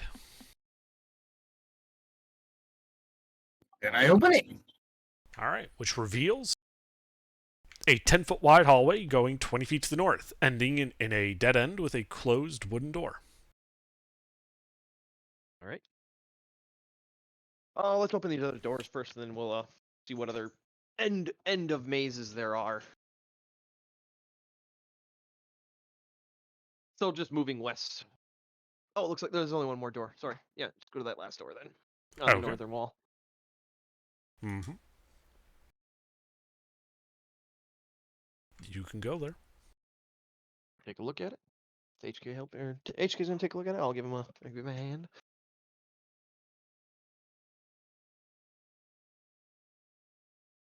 All right. Yeah, it is a wooden door. No traps or anything. Nothing on it. Let's go in. You open it up? Yeah. Oh, you want me to? No, I got it. I open it. All right. You open it, revealing a 30-foot wide, 20-foot deep room. Closed wooden doors to the east and west, and metal hooks hanging from the ceiling, all empty, though stained a rusty color. They look like meat hooks. Mm-hmm. Is this room particularly cold or? Nope. Huh. Smoke room. All right. Get them 2 doors in the southern hall real quick just to make sure that they're close the loop. Let's start with the eastern one. Okay. Yeah, I'm trying to get as many rooms without doors in them under, so you can just do one map update. Uh-huh. You're going to that eastern door or at the end of the Yep, south and east on the hallway we came in on. Oh, okay. Yep. Mm-hmm. You're opening it? Hoping HK would take a look at it. Yeah, sure.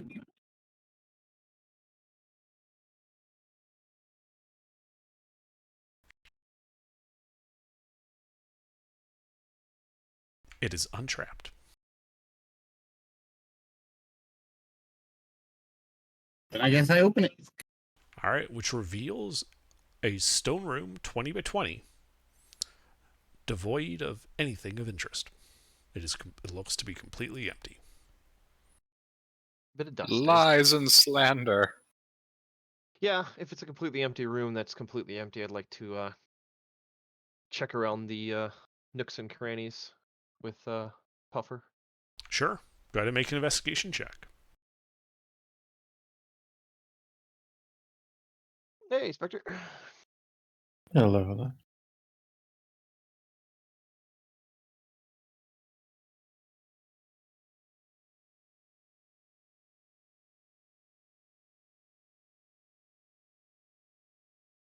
You do not find any secret openings. All right, on to the next room. So that western door in the southern hall. Mm-hmm.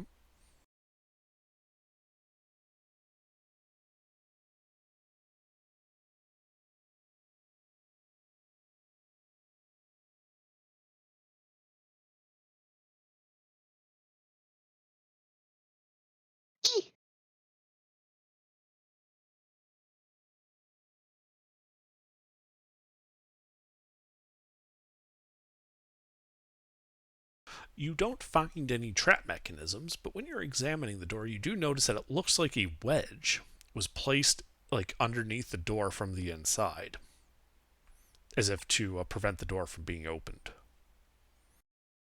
Could I pop that out of the way? It is trivial to do so.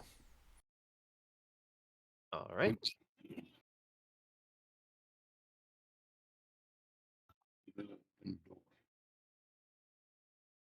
I think he said he's opening the door. Okay. You open the door, revealing a 20 by 20 room, the remnants of another fire pit in the center of it, ruined and just ruins and scraps of old sleeping pallets arrayed about the room. And in the southwestern corner, however, you see what appears to be a somewhat decaying corpse hanging from a length of rope with a noose. Well, looks like somebody got hung in this room. Is there a stool nearby? There's not.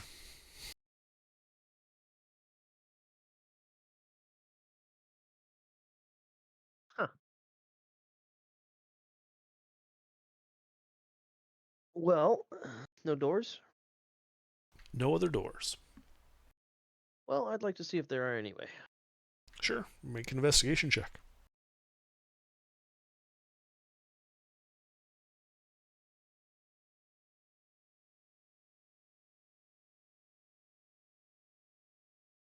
That's So while you don't find any secret doors, you do notice that it looks like a roll of parchment was on the dropped onto the ground underneath this hung body, though it was slightly hidden under some of the wrecked pallets. I hand it to Lucina to look at.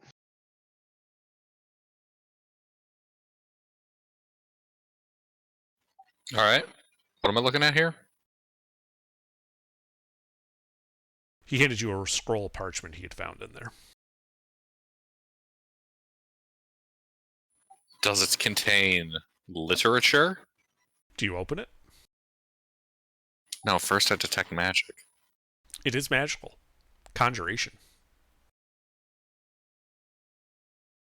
Well, then it's not explosive ruin, so it's probably safe to look at. Or Underdark's gonna give me some new paper-based trauma.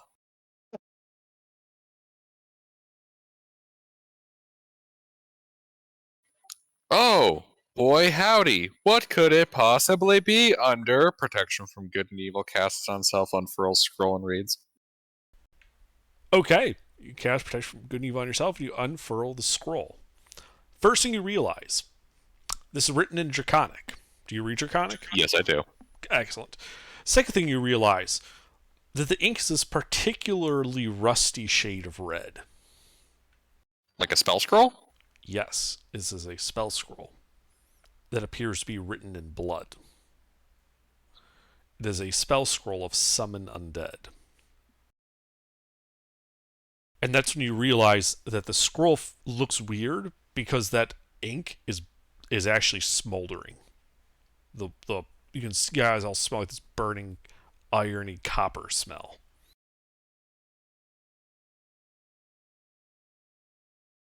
And that's when the scroll explodes. Like actually? Yes, actually, it explodes in a cloud of flame and smoke, and I need you to make a dex save.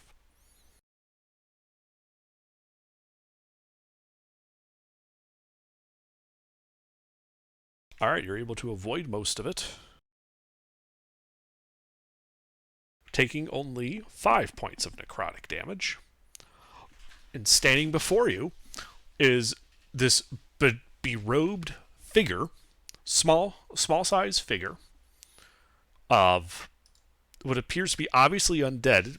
And from the looks of the way it's standing and the clothes on it, it looks like it's a specter of the man that was hung here. And you guys should roll initiative. Fun.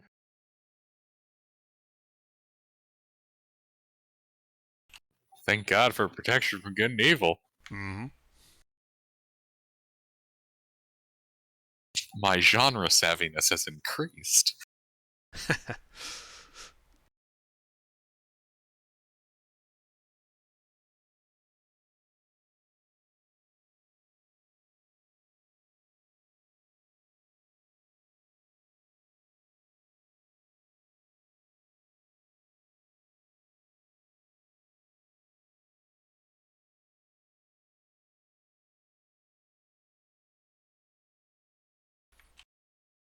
All right. Well, this thing is right in front of you.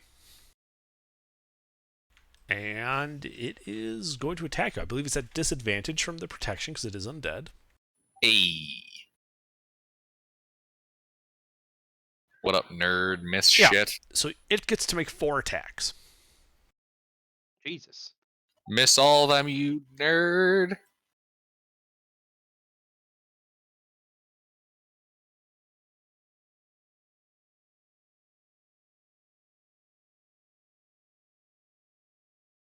Protected by the gods.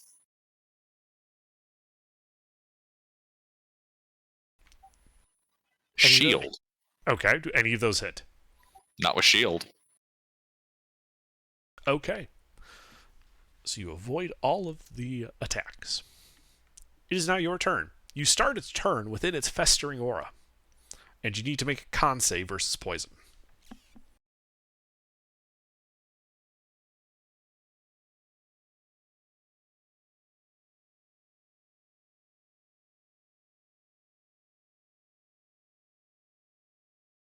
You have the poisoned condition until the start of your next turn. Okay. That's unfortunate. Well, yeah, let's look at this here spell list.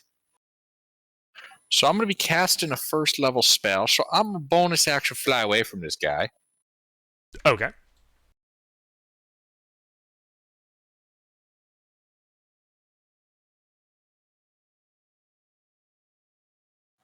And I'm going to use the incredibly potent guiding bolt. Uh-huh. Honestly thought I wasn't going to need this today because we got the vampire squid man. But you know, glad I have it. Let's see. So that's a disadvantage.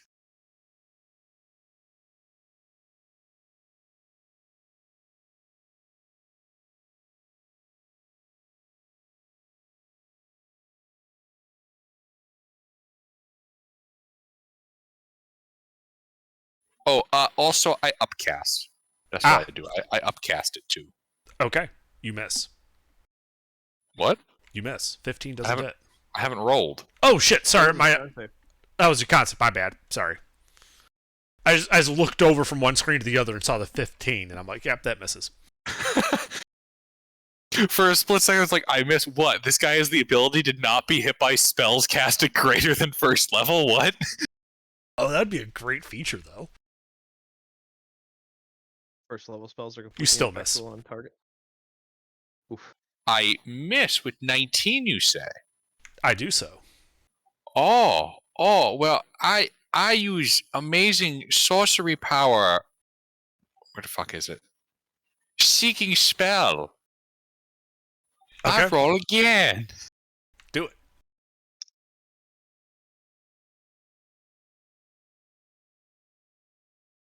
Uh-huh.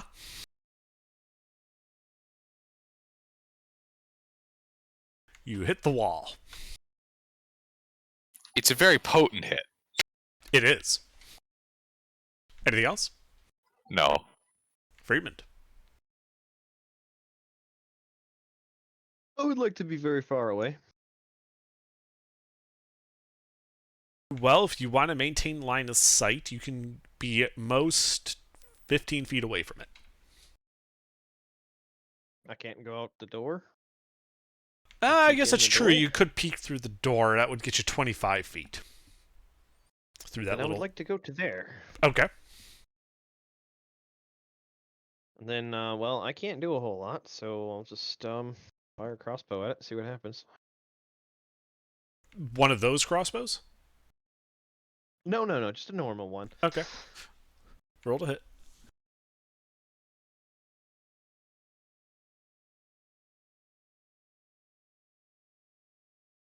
Nope. Shot goes wide. Shot Alright, goes I would wide. like to bonus action to help HK, so he has advantage on his next action. And then, that's it. Alright, HK. I'm going to blast him.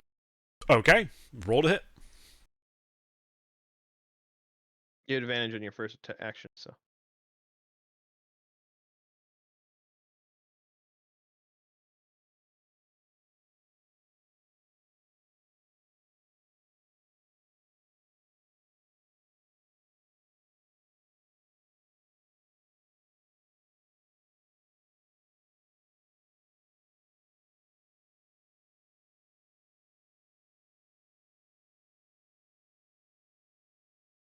Well, those will both hit. That second one's a crit.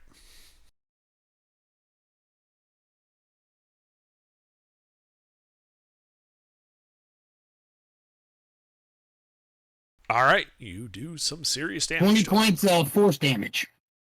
Mm-hmm. Yeah, you take a big chunk out of him. Anything else? As a bonus action, since he goes first, I'm going to Sanctuary Lucina. Okay. And I'm done. Uh-huh. I'd love to see him hit Lucina now. Yeah, it's pretty stupid. So it's just going to float right up to Lucina. And it's going to make its 4 attacks on him. So let's see. First has to make 4 wisdom saves.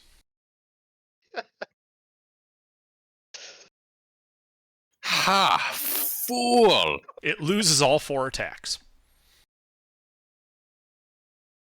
All right, Lucina. At the start of your turn, you stop being poisoned, but then need to immediately make a con save against being poisoned again. Oh no, it's kind of stinky. Yeah, you're still poisoned. Does Sanctuary do anything for saves or no? Just attacks. I was just checking. Yeah, I was just checking. I wasn't sure. Don't use it much. Oh, all right. Lucina, seeing a pattern here, is instead going to dodge. Yeah. Oh God!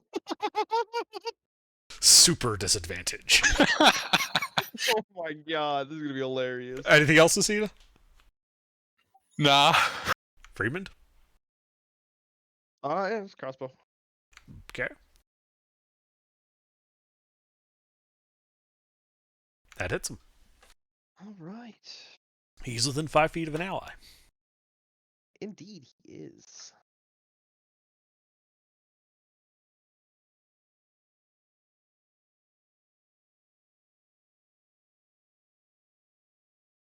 Standard load, nothing special.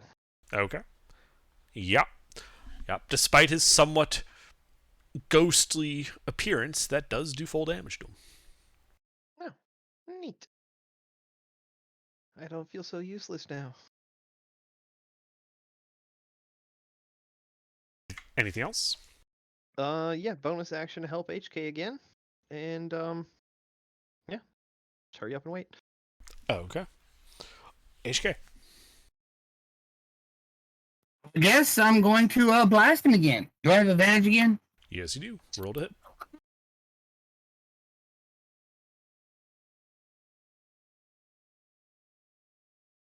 This is a hilarious bit of combat. Right.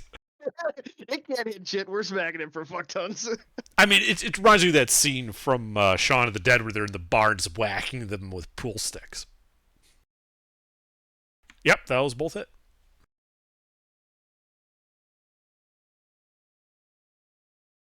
All right. 12 more points of force damage. It is now bloodied.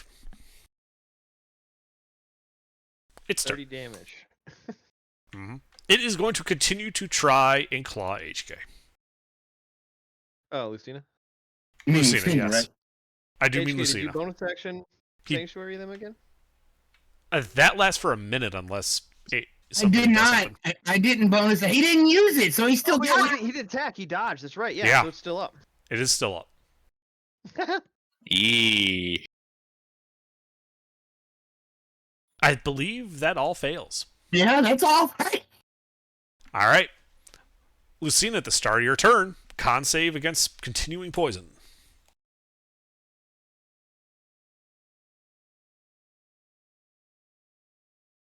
Still poisoned. You must love poison. At this point, it's Lucina's just trying to avoid dry heaving. Well, this thing can't hit shit. It's just sitting there like, stay dry heaving, and it's swinging at it. yeah, well, Yeah, because of basically. Sanctuary, it's just sort of standing there, and it just looks like it's like waiting for you to finish dry heaving before it's like sitting like, really, man? You're just gonna sit there dry heaving the whole time?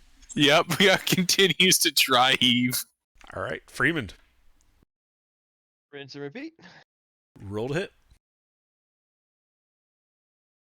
Shot goes wide. Shot goes wide. Anything Bonus else? action help, HK. All right, HK. I mean, since I got help, I might as well shoot him again. Okie dokie. I'm sensing a pattern as well, Lucina. He shoots, I shoot, you dodge, he misses. 2 hits.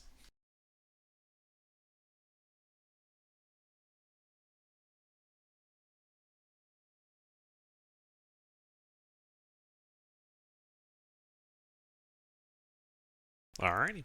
Anything else? No, I'm still good. Alright. It tries to make 4 attacks on Lucina. I think it gets 2 attacks. He gets 2 attacks. Oh my! He has the opportunity to try to hit me At disadvantage. at disadvantage. Does a 24 hit you?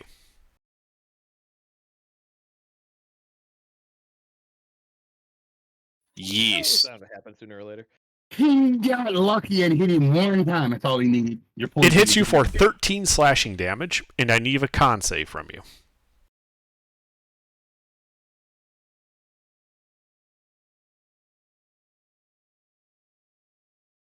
Oh, now you pass it.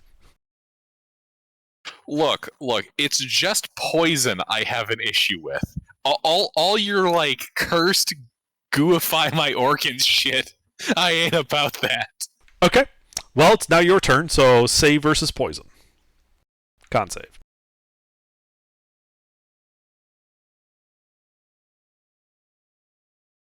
You are still poisoned.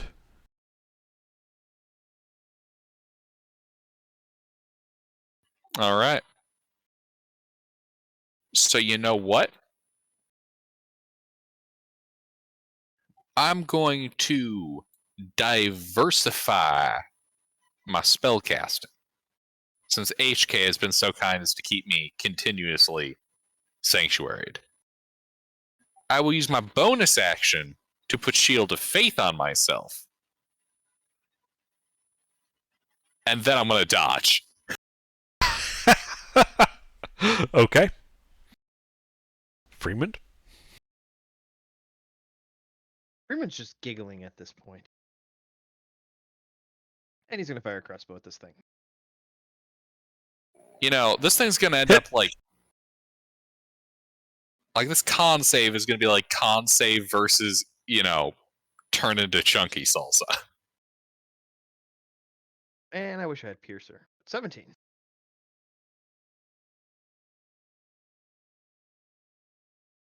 Alright, yeah, it's starting to look pretty bad. Anything else?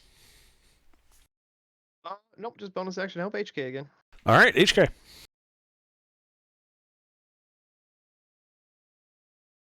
Yeah, really.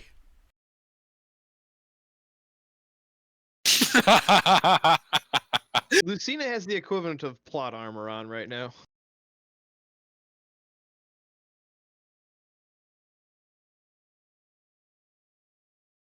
You know, I've been watching that cartoon episode One by hit. episode. I gotta be honest, it's pretty good.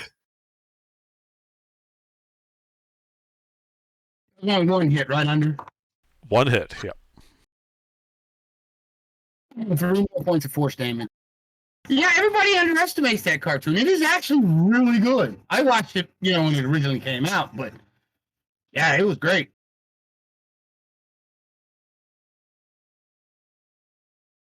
Alright, Alrighty. top of Anish, I think. Yep, its turn. It's going to try to make 4 attacks on Lucina. Let me try. Miss Nope. Nerd. Lucina, your turn. Make a con save versus make a death save. Make a con save versus poison.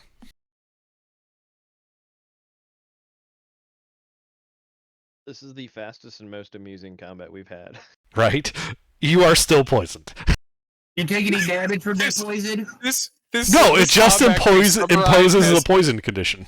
Oh. It's a poison condition, so he can just sit there and dodge. It does nothing pretty much. This combat can be described as an undead is causing a cleric to dry heave while their party members bully the undead.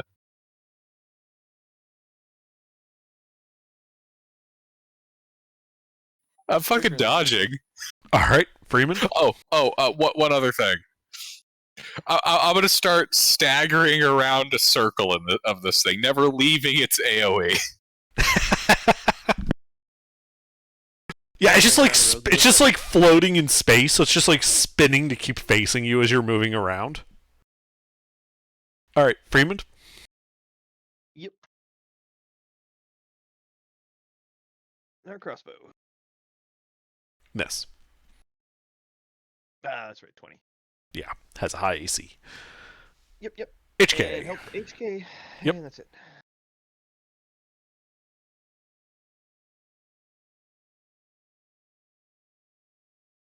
One hit.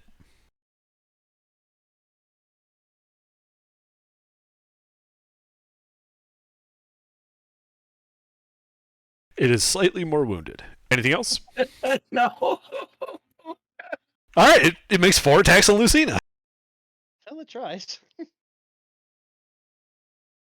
Is it a 15 or a 16 to save? 15. My thing is 15. So it gets yeah. 1 attack.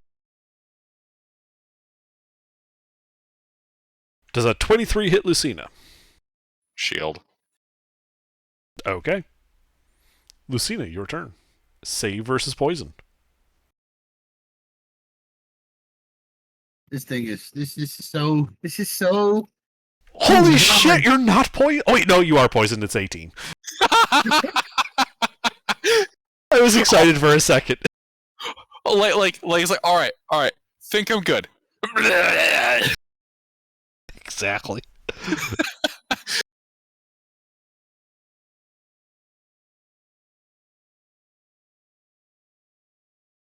Yeah, I'll just dodge and keep circling.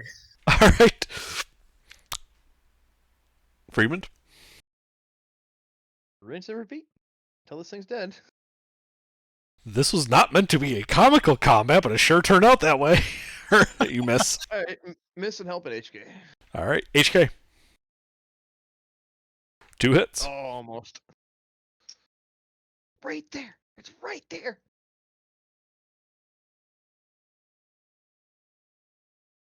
Well, 10 more points of force. it is looking to be on the verge of being destroyed. As it attempts to make 4 attacks on HK. On Lucina.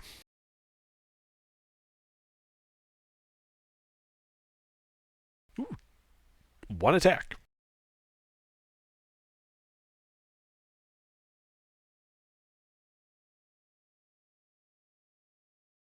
And 19. No. All right, your turn, Lucina. Save versus poison.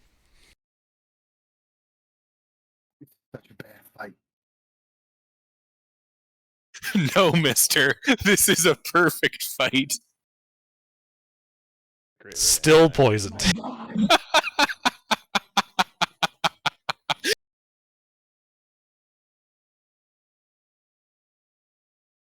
Keeps dodging.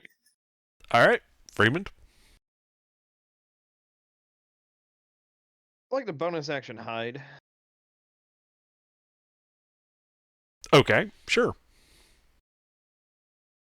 Make a stealth check. Uh-huh. I think I hit. Yeah, this will give you advantage on your attack.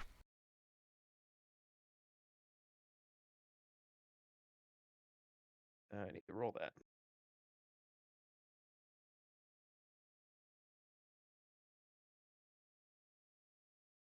That will hit. Sweet.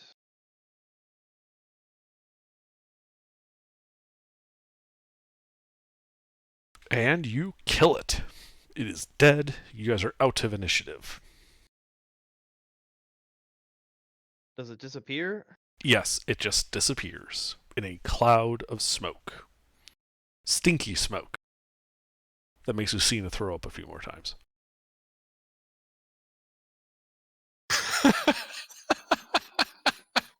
Alright, loot and scoot then. Sure, make an investigation check. HK, you want to look this room over? I already looked it over once. I didn't think I found much. Lucina's leaving the room. You want to get some fresh air? Oh, yeah. Alright, HK and I'll... yeah, if you want to start heading to that northern big room. Yeah, We'll okay. meet you up there. HK and I will search this room real quick again, and then head up there.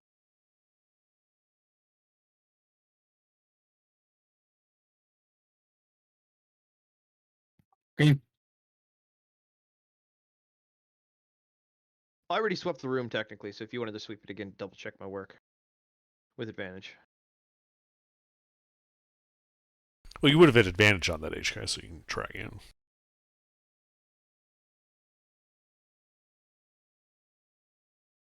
You find no secrets. Here we go. Well, I'm gonna head up there where Yep. Gilbert is. All right. Or, Yep. Sting is. Yeah, you're in Northwest door, big room. Yep. the big room with all the meat hooks. All right. Let's go east to west. So clear that eastern door first. Check that, and then save this map.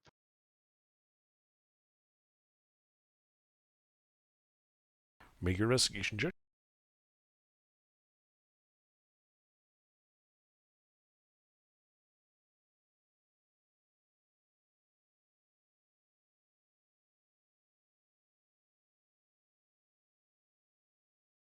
So HK, as you're looking at this door, you realize that the door has some like mechanisms attached to it that would trip if you were to open the door, though it's not obvious what those mechanisms are otherwise attached to.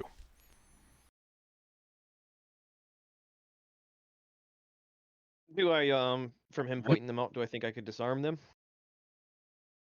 Yeah, you think it'd be possible to shim them to bypass them. I would like to make. I got do no that. decks. I'm no good at using no tools. Sure. Go ahead and make a Thieves' Tools check then.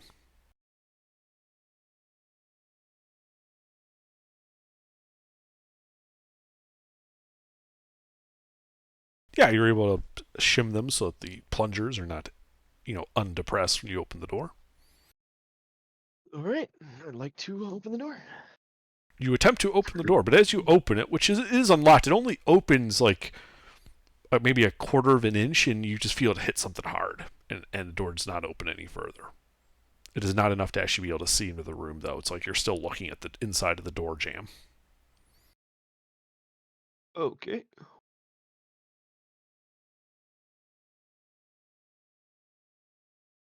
Could I make a guess that it's probably stopped from the other side, like a bar or something? The way this is hitting, you don't think it's a bar, but it's more like it's hitting something like low and on the other side of the door, like the way the door flexes slightly because it's wood. Oh, so it's like a stopper on the bottom or something. Or something, yeah.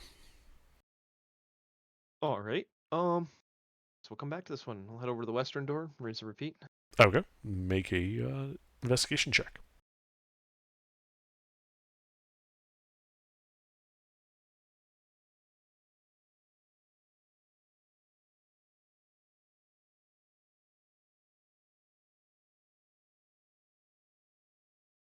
I didn't need to roll 2 times.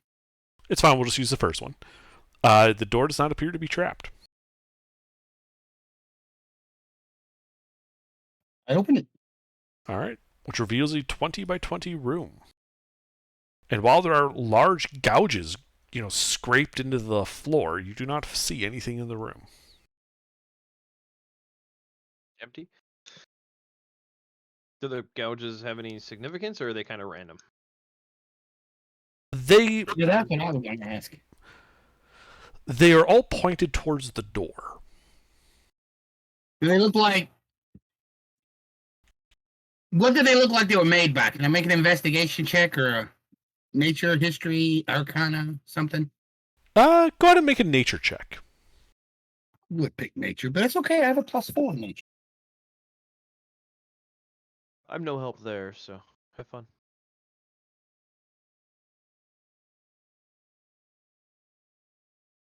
These look to be almost like claw marks made by something large and strong, like, say, an owl bear or something. Okay. Does it look like, we killed the dragon in here once. So does it look like dragon claws? No, this does not look like dragon claws. This looks like something like that they captured in the woods and dragged in here. I mean, we're basically kind of near the kitchen. Guessing it was a food source. All right. Then I guess we'll go to that eastmost door. I did not notice that one actually on the pillar room. Okay. Take a look, see there. Fill in that little bit of map, and then we'll head up north.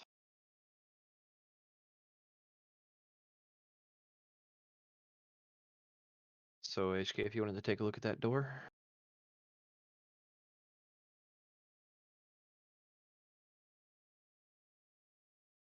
Under, could you run back real quick while he's rolling that description of the room on the What am I western side taking of a this look at pillar? now?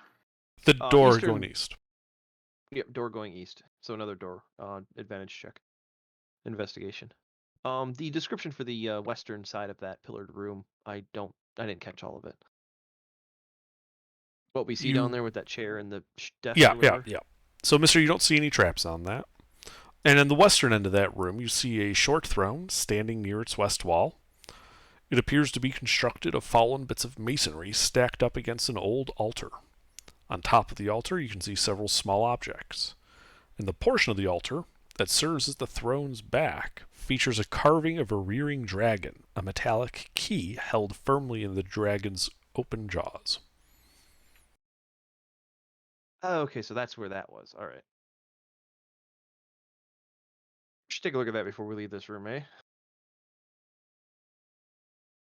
Yeah. All right, so no traps on that eastern door, but yeah, let's go check that out. I completely passed over that when I was looking at the map. Okay, we'll head over to that statue and the makeshift throne. Okay. So as you walk over there, you can actually get a closer look and can see what these objects on the altar are. You see what appears to be a single brown feather that looks like it might be from like a tawny owl or something, a scroll of parchment, and a small flask that looks to be made out of tin.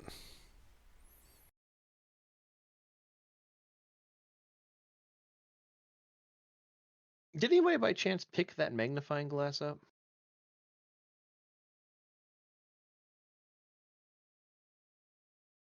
Magnifying glass. Under knows. I'm just checking if anybody else in the party actually paid attention when he said that. Nope. It was last session. Last week. Guess no one did. Well, I would have grabbed it then. My character, I wasn't there playing, but I listened to the session and I would have picked that up. Sure. Yeah, I just want to make sure nobody else grabbed it before I grabbed it.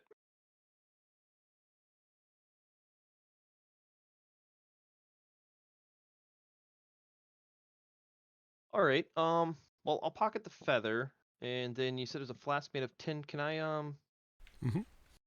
pick it up and shake it, see if it makes any noise? Yes, you shake it a bit and it does sound like there's a little bit of liquid inside.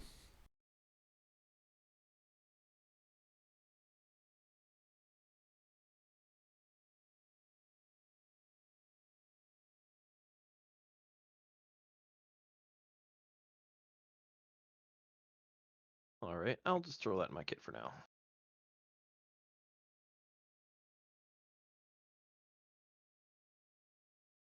Look at it later. Okay.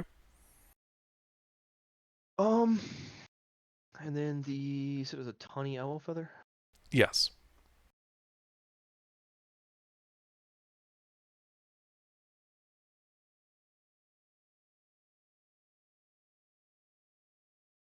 Is there any lore associated with them and dragons, that owl specifically, or no? Make a history check.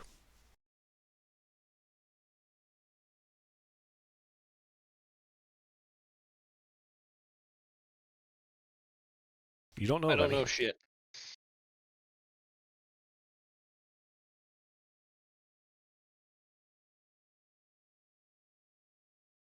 All right. Take a closer look at this statue. We'll use the magnifying glass, see if there's anything interesting about this key. The key appears to be made out of metal, like it was cast into the statue. More like it was placed in there. You could easily remove it if you wanted to. I will hold on that thought, but that's good to know that it's removable.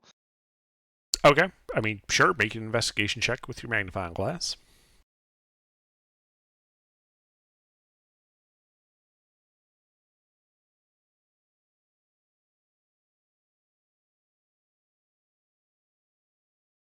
So you're looking at it, and it's an old, somewhat cracked, stone bust of a dragon. And while it appears that at one time it would have been fairly nice, age has not been kind to it.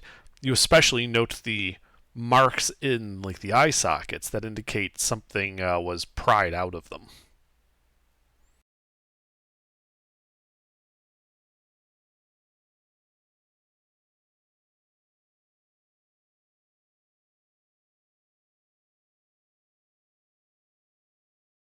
Okay.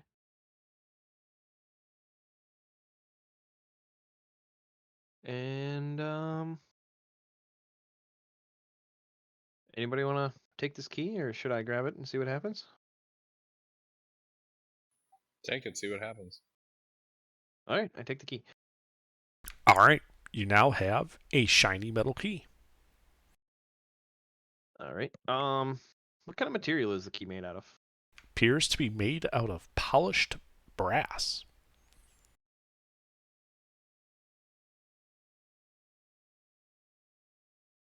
And now that you look at that and mention it, you realize that the carving of the dragon's head is the same shape as a brass dragon's. Huh. Are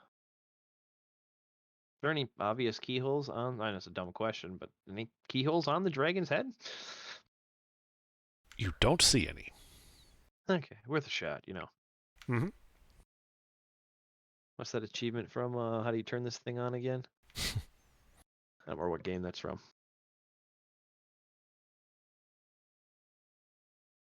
All right. So got the tin flask, the tawny olive leather, and the polished brass key. Was there another thing on this desk or no? Yes, a single scroll of parchment. Oh, yes, the scroll. That's right.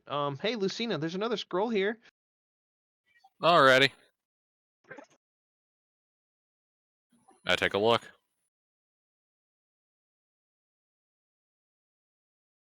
All right, you take a look. As you unfurl the scroll, you realize that it is a spell scroll of protection from evil and good.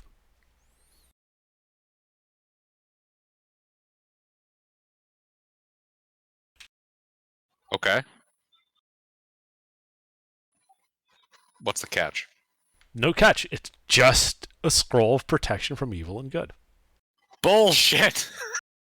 There's always a catch whenever you put paper in front of me. Not this time.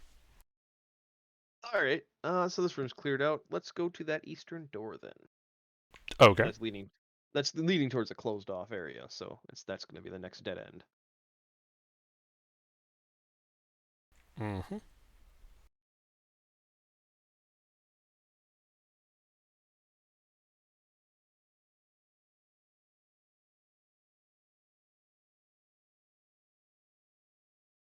So, yep, you're at that door. HK, you want to open up, or I can open up? I don't care. Trying to keep everybody involved. We already investigated it. It's the one that you rolled for earlier. You can just open it. It's not trapped. Yeah, well then open.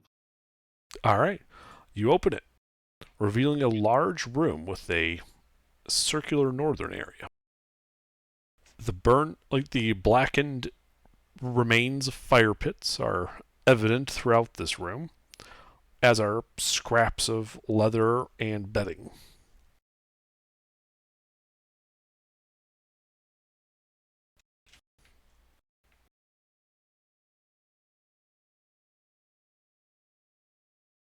Okay.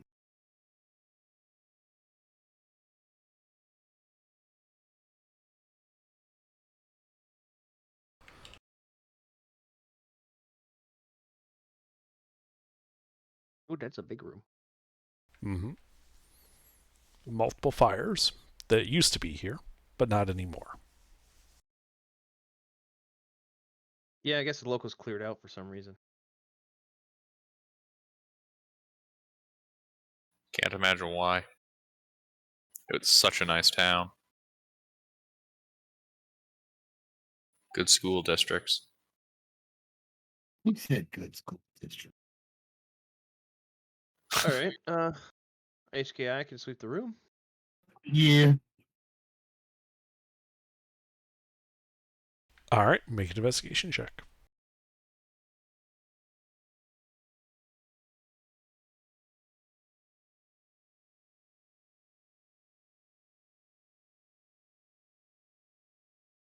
As you're looking through one of the fire pit areas, you notice a glint catches your eye. And you find a single electrum piece in the fire pit.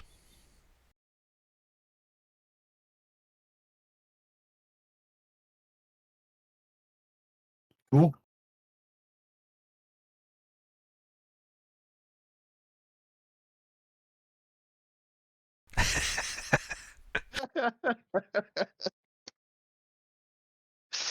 Oh, I've been waiting to use that next time you gave me Electrum. HK, you throwing that in your kit, or you want me to throw it the rest of mine? Listen, huh? Are you throwing the Electrum in your kit, or do you want me to throw it with the rest of mine? You can take color of them. I don't need them. Okay, I pick up the Electrum piece. All right, nothing of interest in that room. So yeah, we'll head to that eastern or northern hallway going north. Okay. Hall. So you and HK are going to that door first? Yep. All right. So when the two of you are about halfway through that room, the floor gives way beneath you as the hinge, on both sides of the hall swing down, revealing a pit. And I need the two of you to make dexterity saving throws. How far down is it? Make a dexterity saving throw. You will find out afterwards when you fall down it. And die. Oof. Well, no, I have feather fall, so I would have. Oh, you do have feather. That's good, because it's 100 feet deep. Yeah, Oh, so yeah, he'd have time to react. Yeah, you would have time to reach react. over and grab thing and feather fall. All right, you slowly descend to the bottom of this chamber, your feet just lightly touching like the inch of water at the bottom. Minecraft trap. As Ruffles crashes into the ground. Nah, he grabbed. No, I touched Ruffles as the pit. Oh, Oh, good. Yeah, he just casts Featherfall and watches. There he goes. So that slows you to 60 feet around, right? yes. Okay. So like when you were about 40 feet off the ground as you were descending this 100-foot pit, you would have heard a click at the top, and you would have you've seen the doors of the pit slowly starting to raise up. The party at the edge of this pit that didn't walk into the room would also be seeing these panels start to raise up again. The party, read Lucina. True. Yes. So, What's this look like it's made out of? Stone. Thunderwave. Roll damage.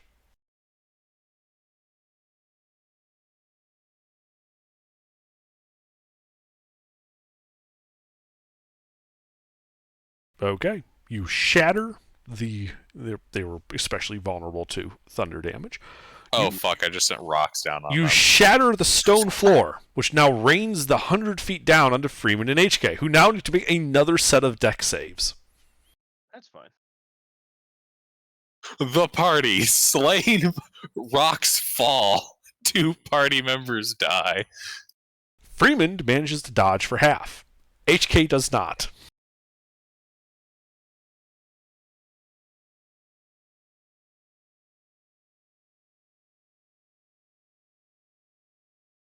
So HK, you take 17 bludgeoning damage. Freeman, you take 8. Yeah.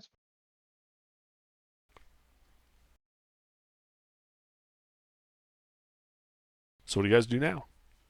I yell "what the fuck," but that's about it. As to the rocks falling on. What the fuck, dude? Whoops. All right. When we were falling in, not incredibly fast. Was there any lips, catches, grabs, anything on the way up, or is it just a straight drop? It is like a masonry wall about 10 feet down, and then it goes to natural carved stone. It is climbable, though difficult. Okay, so with some time, we could get back up. Yes. So Lucina could throw some rope down. I don't know how many feet of rope Lucina has, but obviously probably not 100.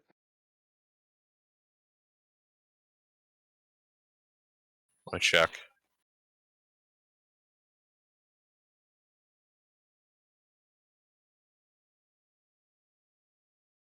Oh, you might from the party members. Oh, we've lost a couple. Not too many, but So, you guys want the good news or the bad news? you have 90 feet of rope. I have no rope. Oh, you have no rope. Oh, that's fine. I mean, we can still free climb. It'll just take longer now. And we have Featherfall on, so even if we fuck up, we can just keep crawling back up. Eventually making it to the top, it'll just take longer, that's all.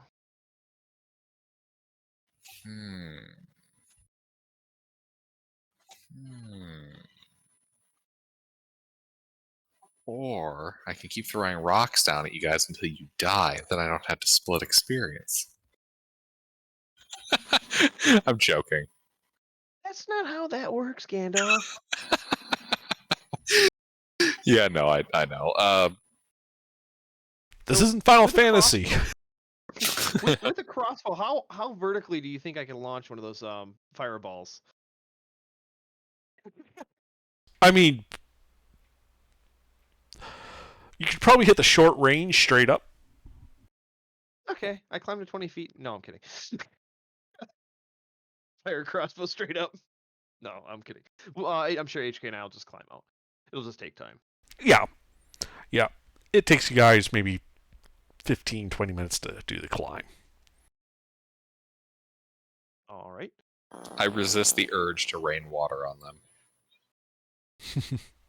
But yeah, now you guys are in that room looking at this 20-foot wide, 40-foot across pit to the other door. Oh, I would don't have any climb up ropes, the side of so- the door we need to go through. Oh, you would have climbed up that side? Yeah. Well, then Gilbert's on the other side. Yes, but this is most likely an end termination. Whatever's on the other side of this door. So, So you're grabbing the door? yeah. I'll just All I'm right. not gonna As you try grab to the destroy door, it. the handle grows teeth as you get stuck to it. And you Yay. guys should roll initiative. Hate to Well- say I told you so, but you know. Door mimic after the trap.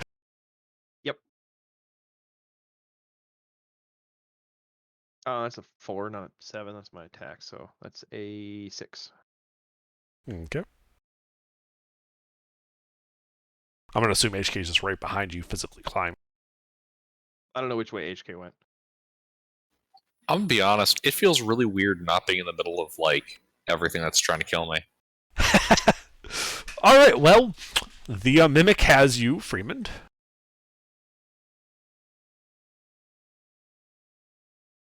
So it is going to bite you. Mm-hmm.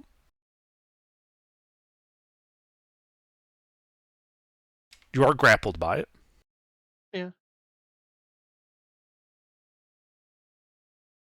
Well, it sinks its teeth in. Yep, and it bites you for 7 points, a mixture of piercing and acid damage. It tickles. Mm-hmm. It is then going to walk forward into the pit. Guessing it's going to drag me with. Yep. Does Featherball affect? Featherfall lasts for a minute. It's been more than a minute. Yeah, I was hoping Under would forget that.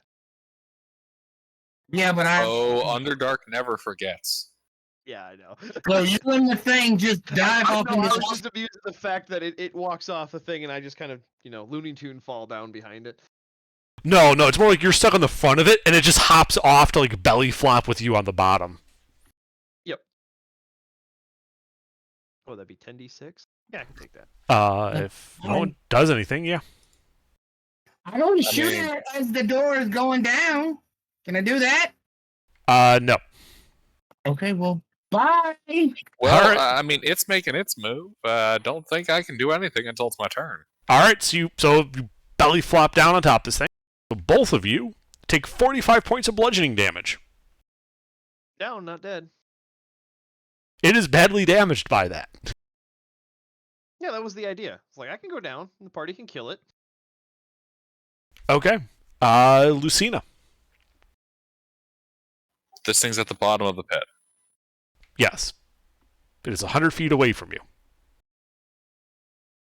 Okay. And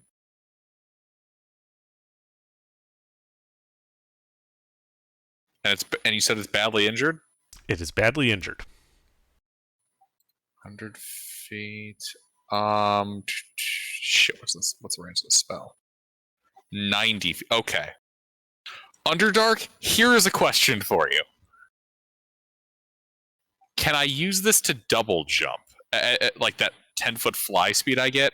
As in, jump down 10 feet into the hole, fire the spell, and then afterwards use the bonus action to fly back up to the ledge. It would require an acrobatics check, but it is possible.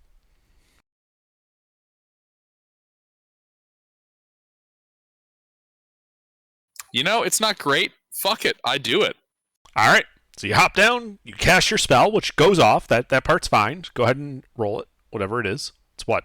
Guiding bolt? What? No, chromatic orb. Ah, okay. Well, roll to hit. Lightning, level 2. Okay. That hits. 22 points of lightning. All right, it explodes all over the bottom of the pit. Now make your acrobatics check to do your double jump.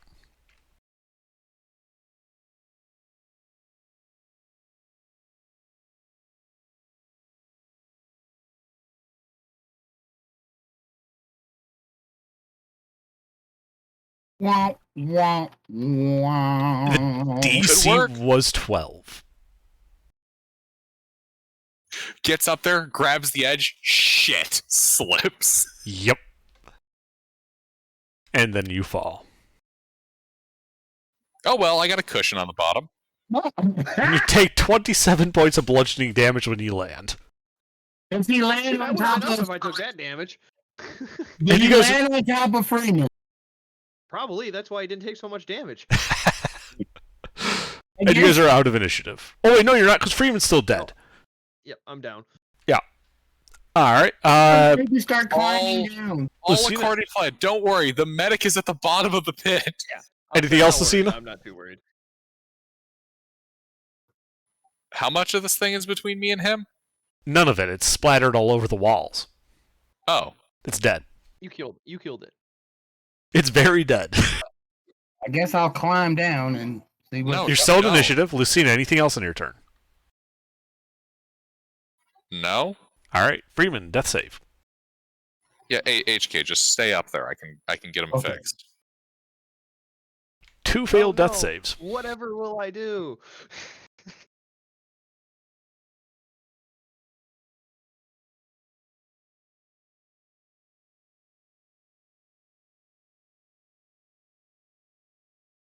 I mean, I don't think HK's doing it, so go back to it. All right. So, No, I'm not doing nothing. No. all right, Dan. Lucina. Then perish. Just kidding. Healing word. All right. Bring him up. Roll your heals. All right. Yep. So, Freeman, you wake up with 5 hit points, covered in muck and water, and a level of exhaustion. Now you guys are out of initiative. And climb back out of the hole. You climbing on the side where the mimic was, or your old side? Old side. Mimic. Oh yeah, mimic side. I forgot the size of the hole. All right. Yeah, you guys spend another half hour climbing back out. HK, you're able to just peek over there, and you can see that it looks to be a 10-foot wide corridor going north 10 feet and then hooking to the west. That's what I kind of figured. Either a room or a hall.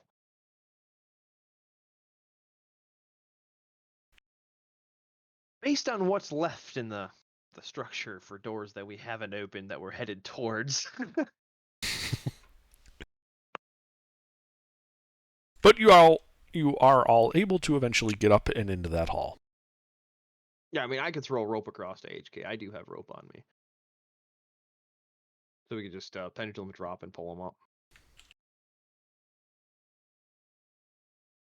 I wonder what's next.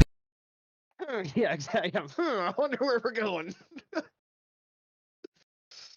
All right, yeah, I'm pushing to that room. Yeah, there's a door in another room with a old fire pit and broken sleeping pallets. Yep.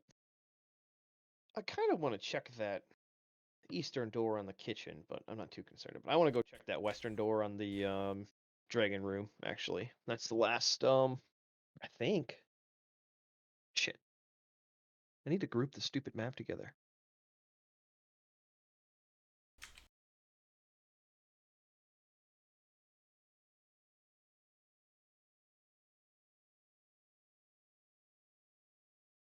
Wait, hang on.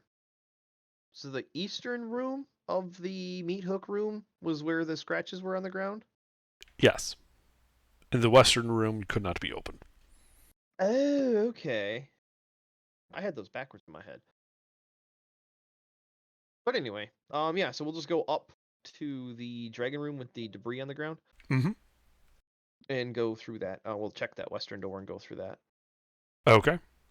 Make your investigation check.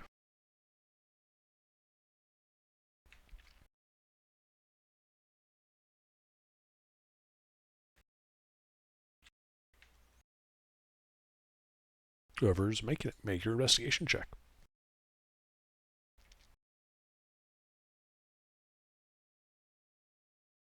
We checking the door? Yep.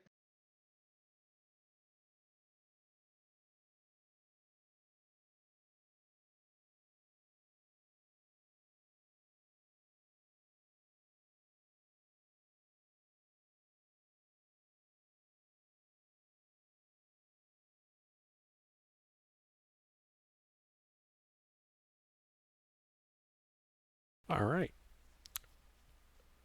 You find no traps.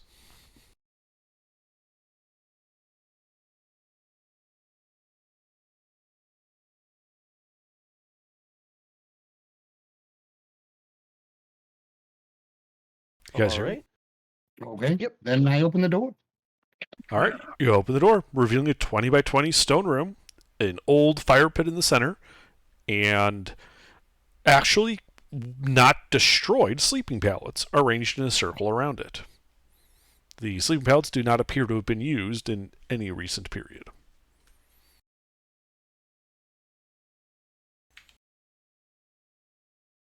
So lasts, 7 to 10 business days or so.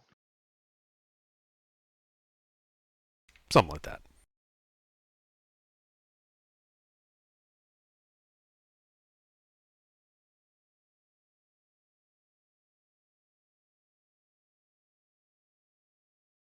All right, so what we doing?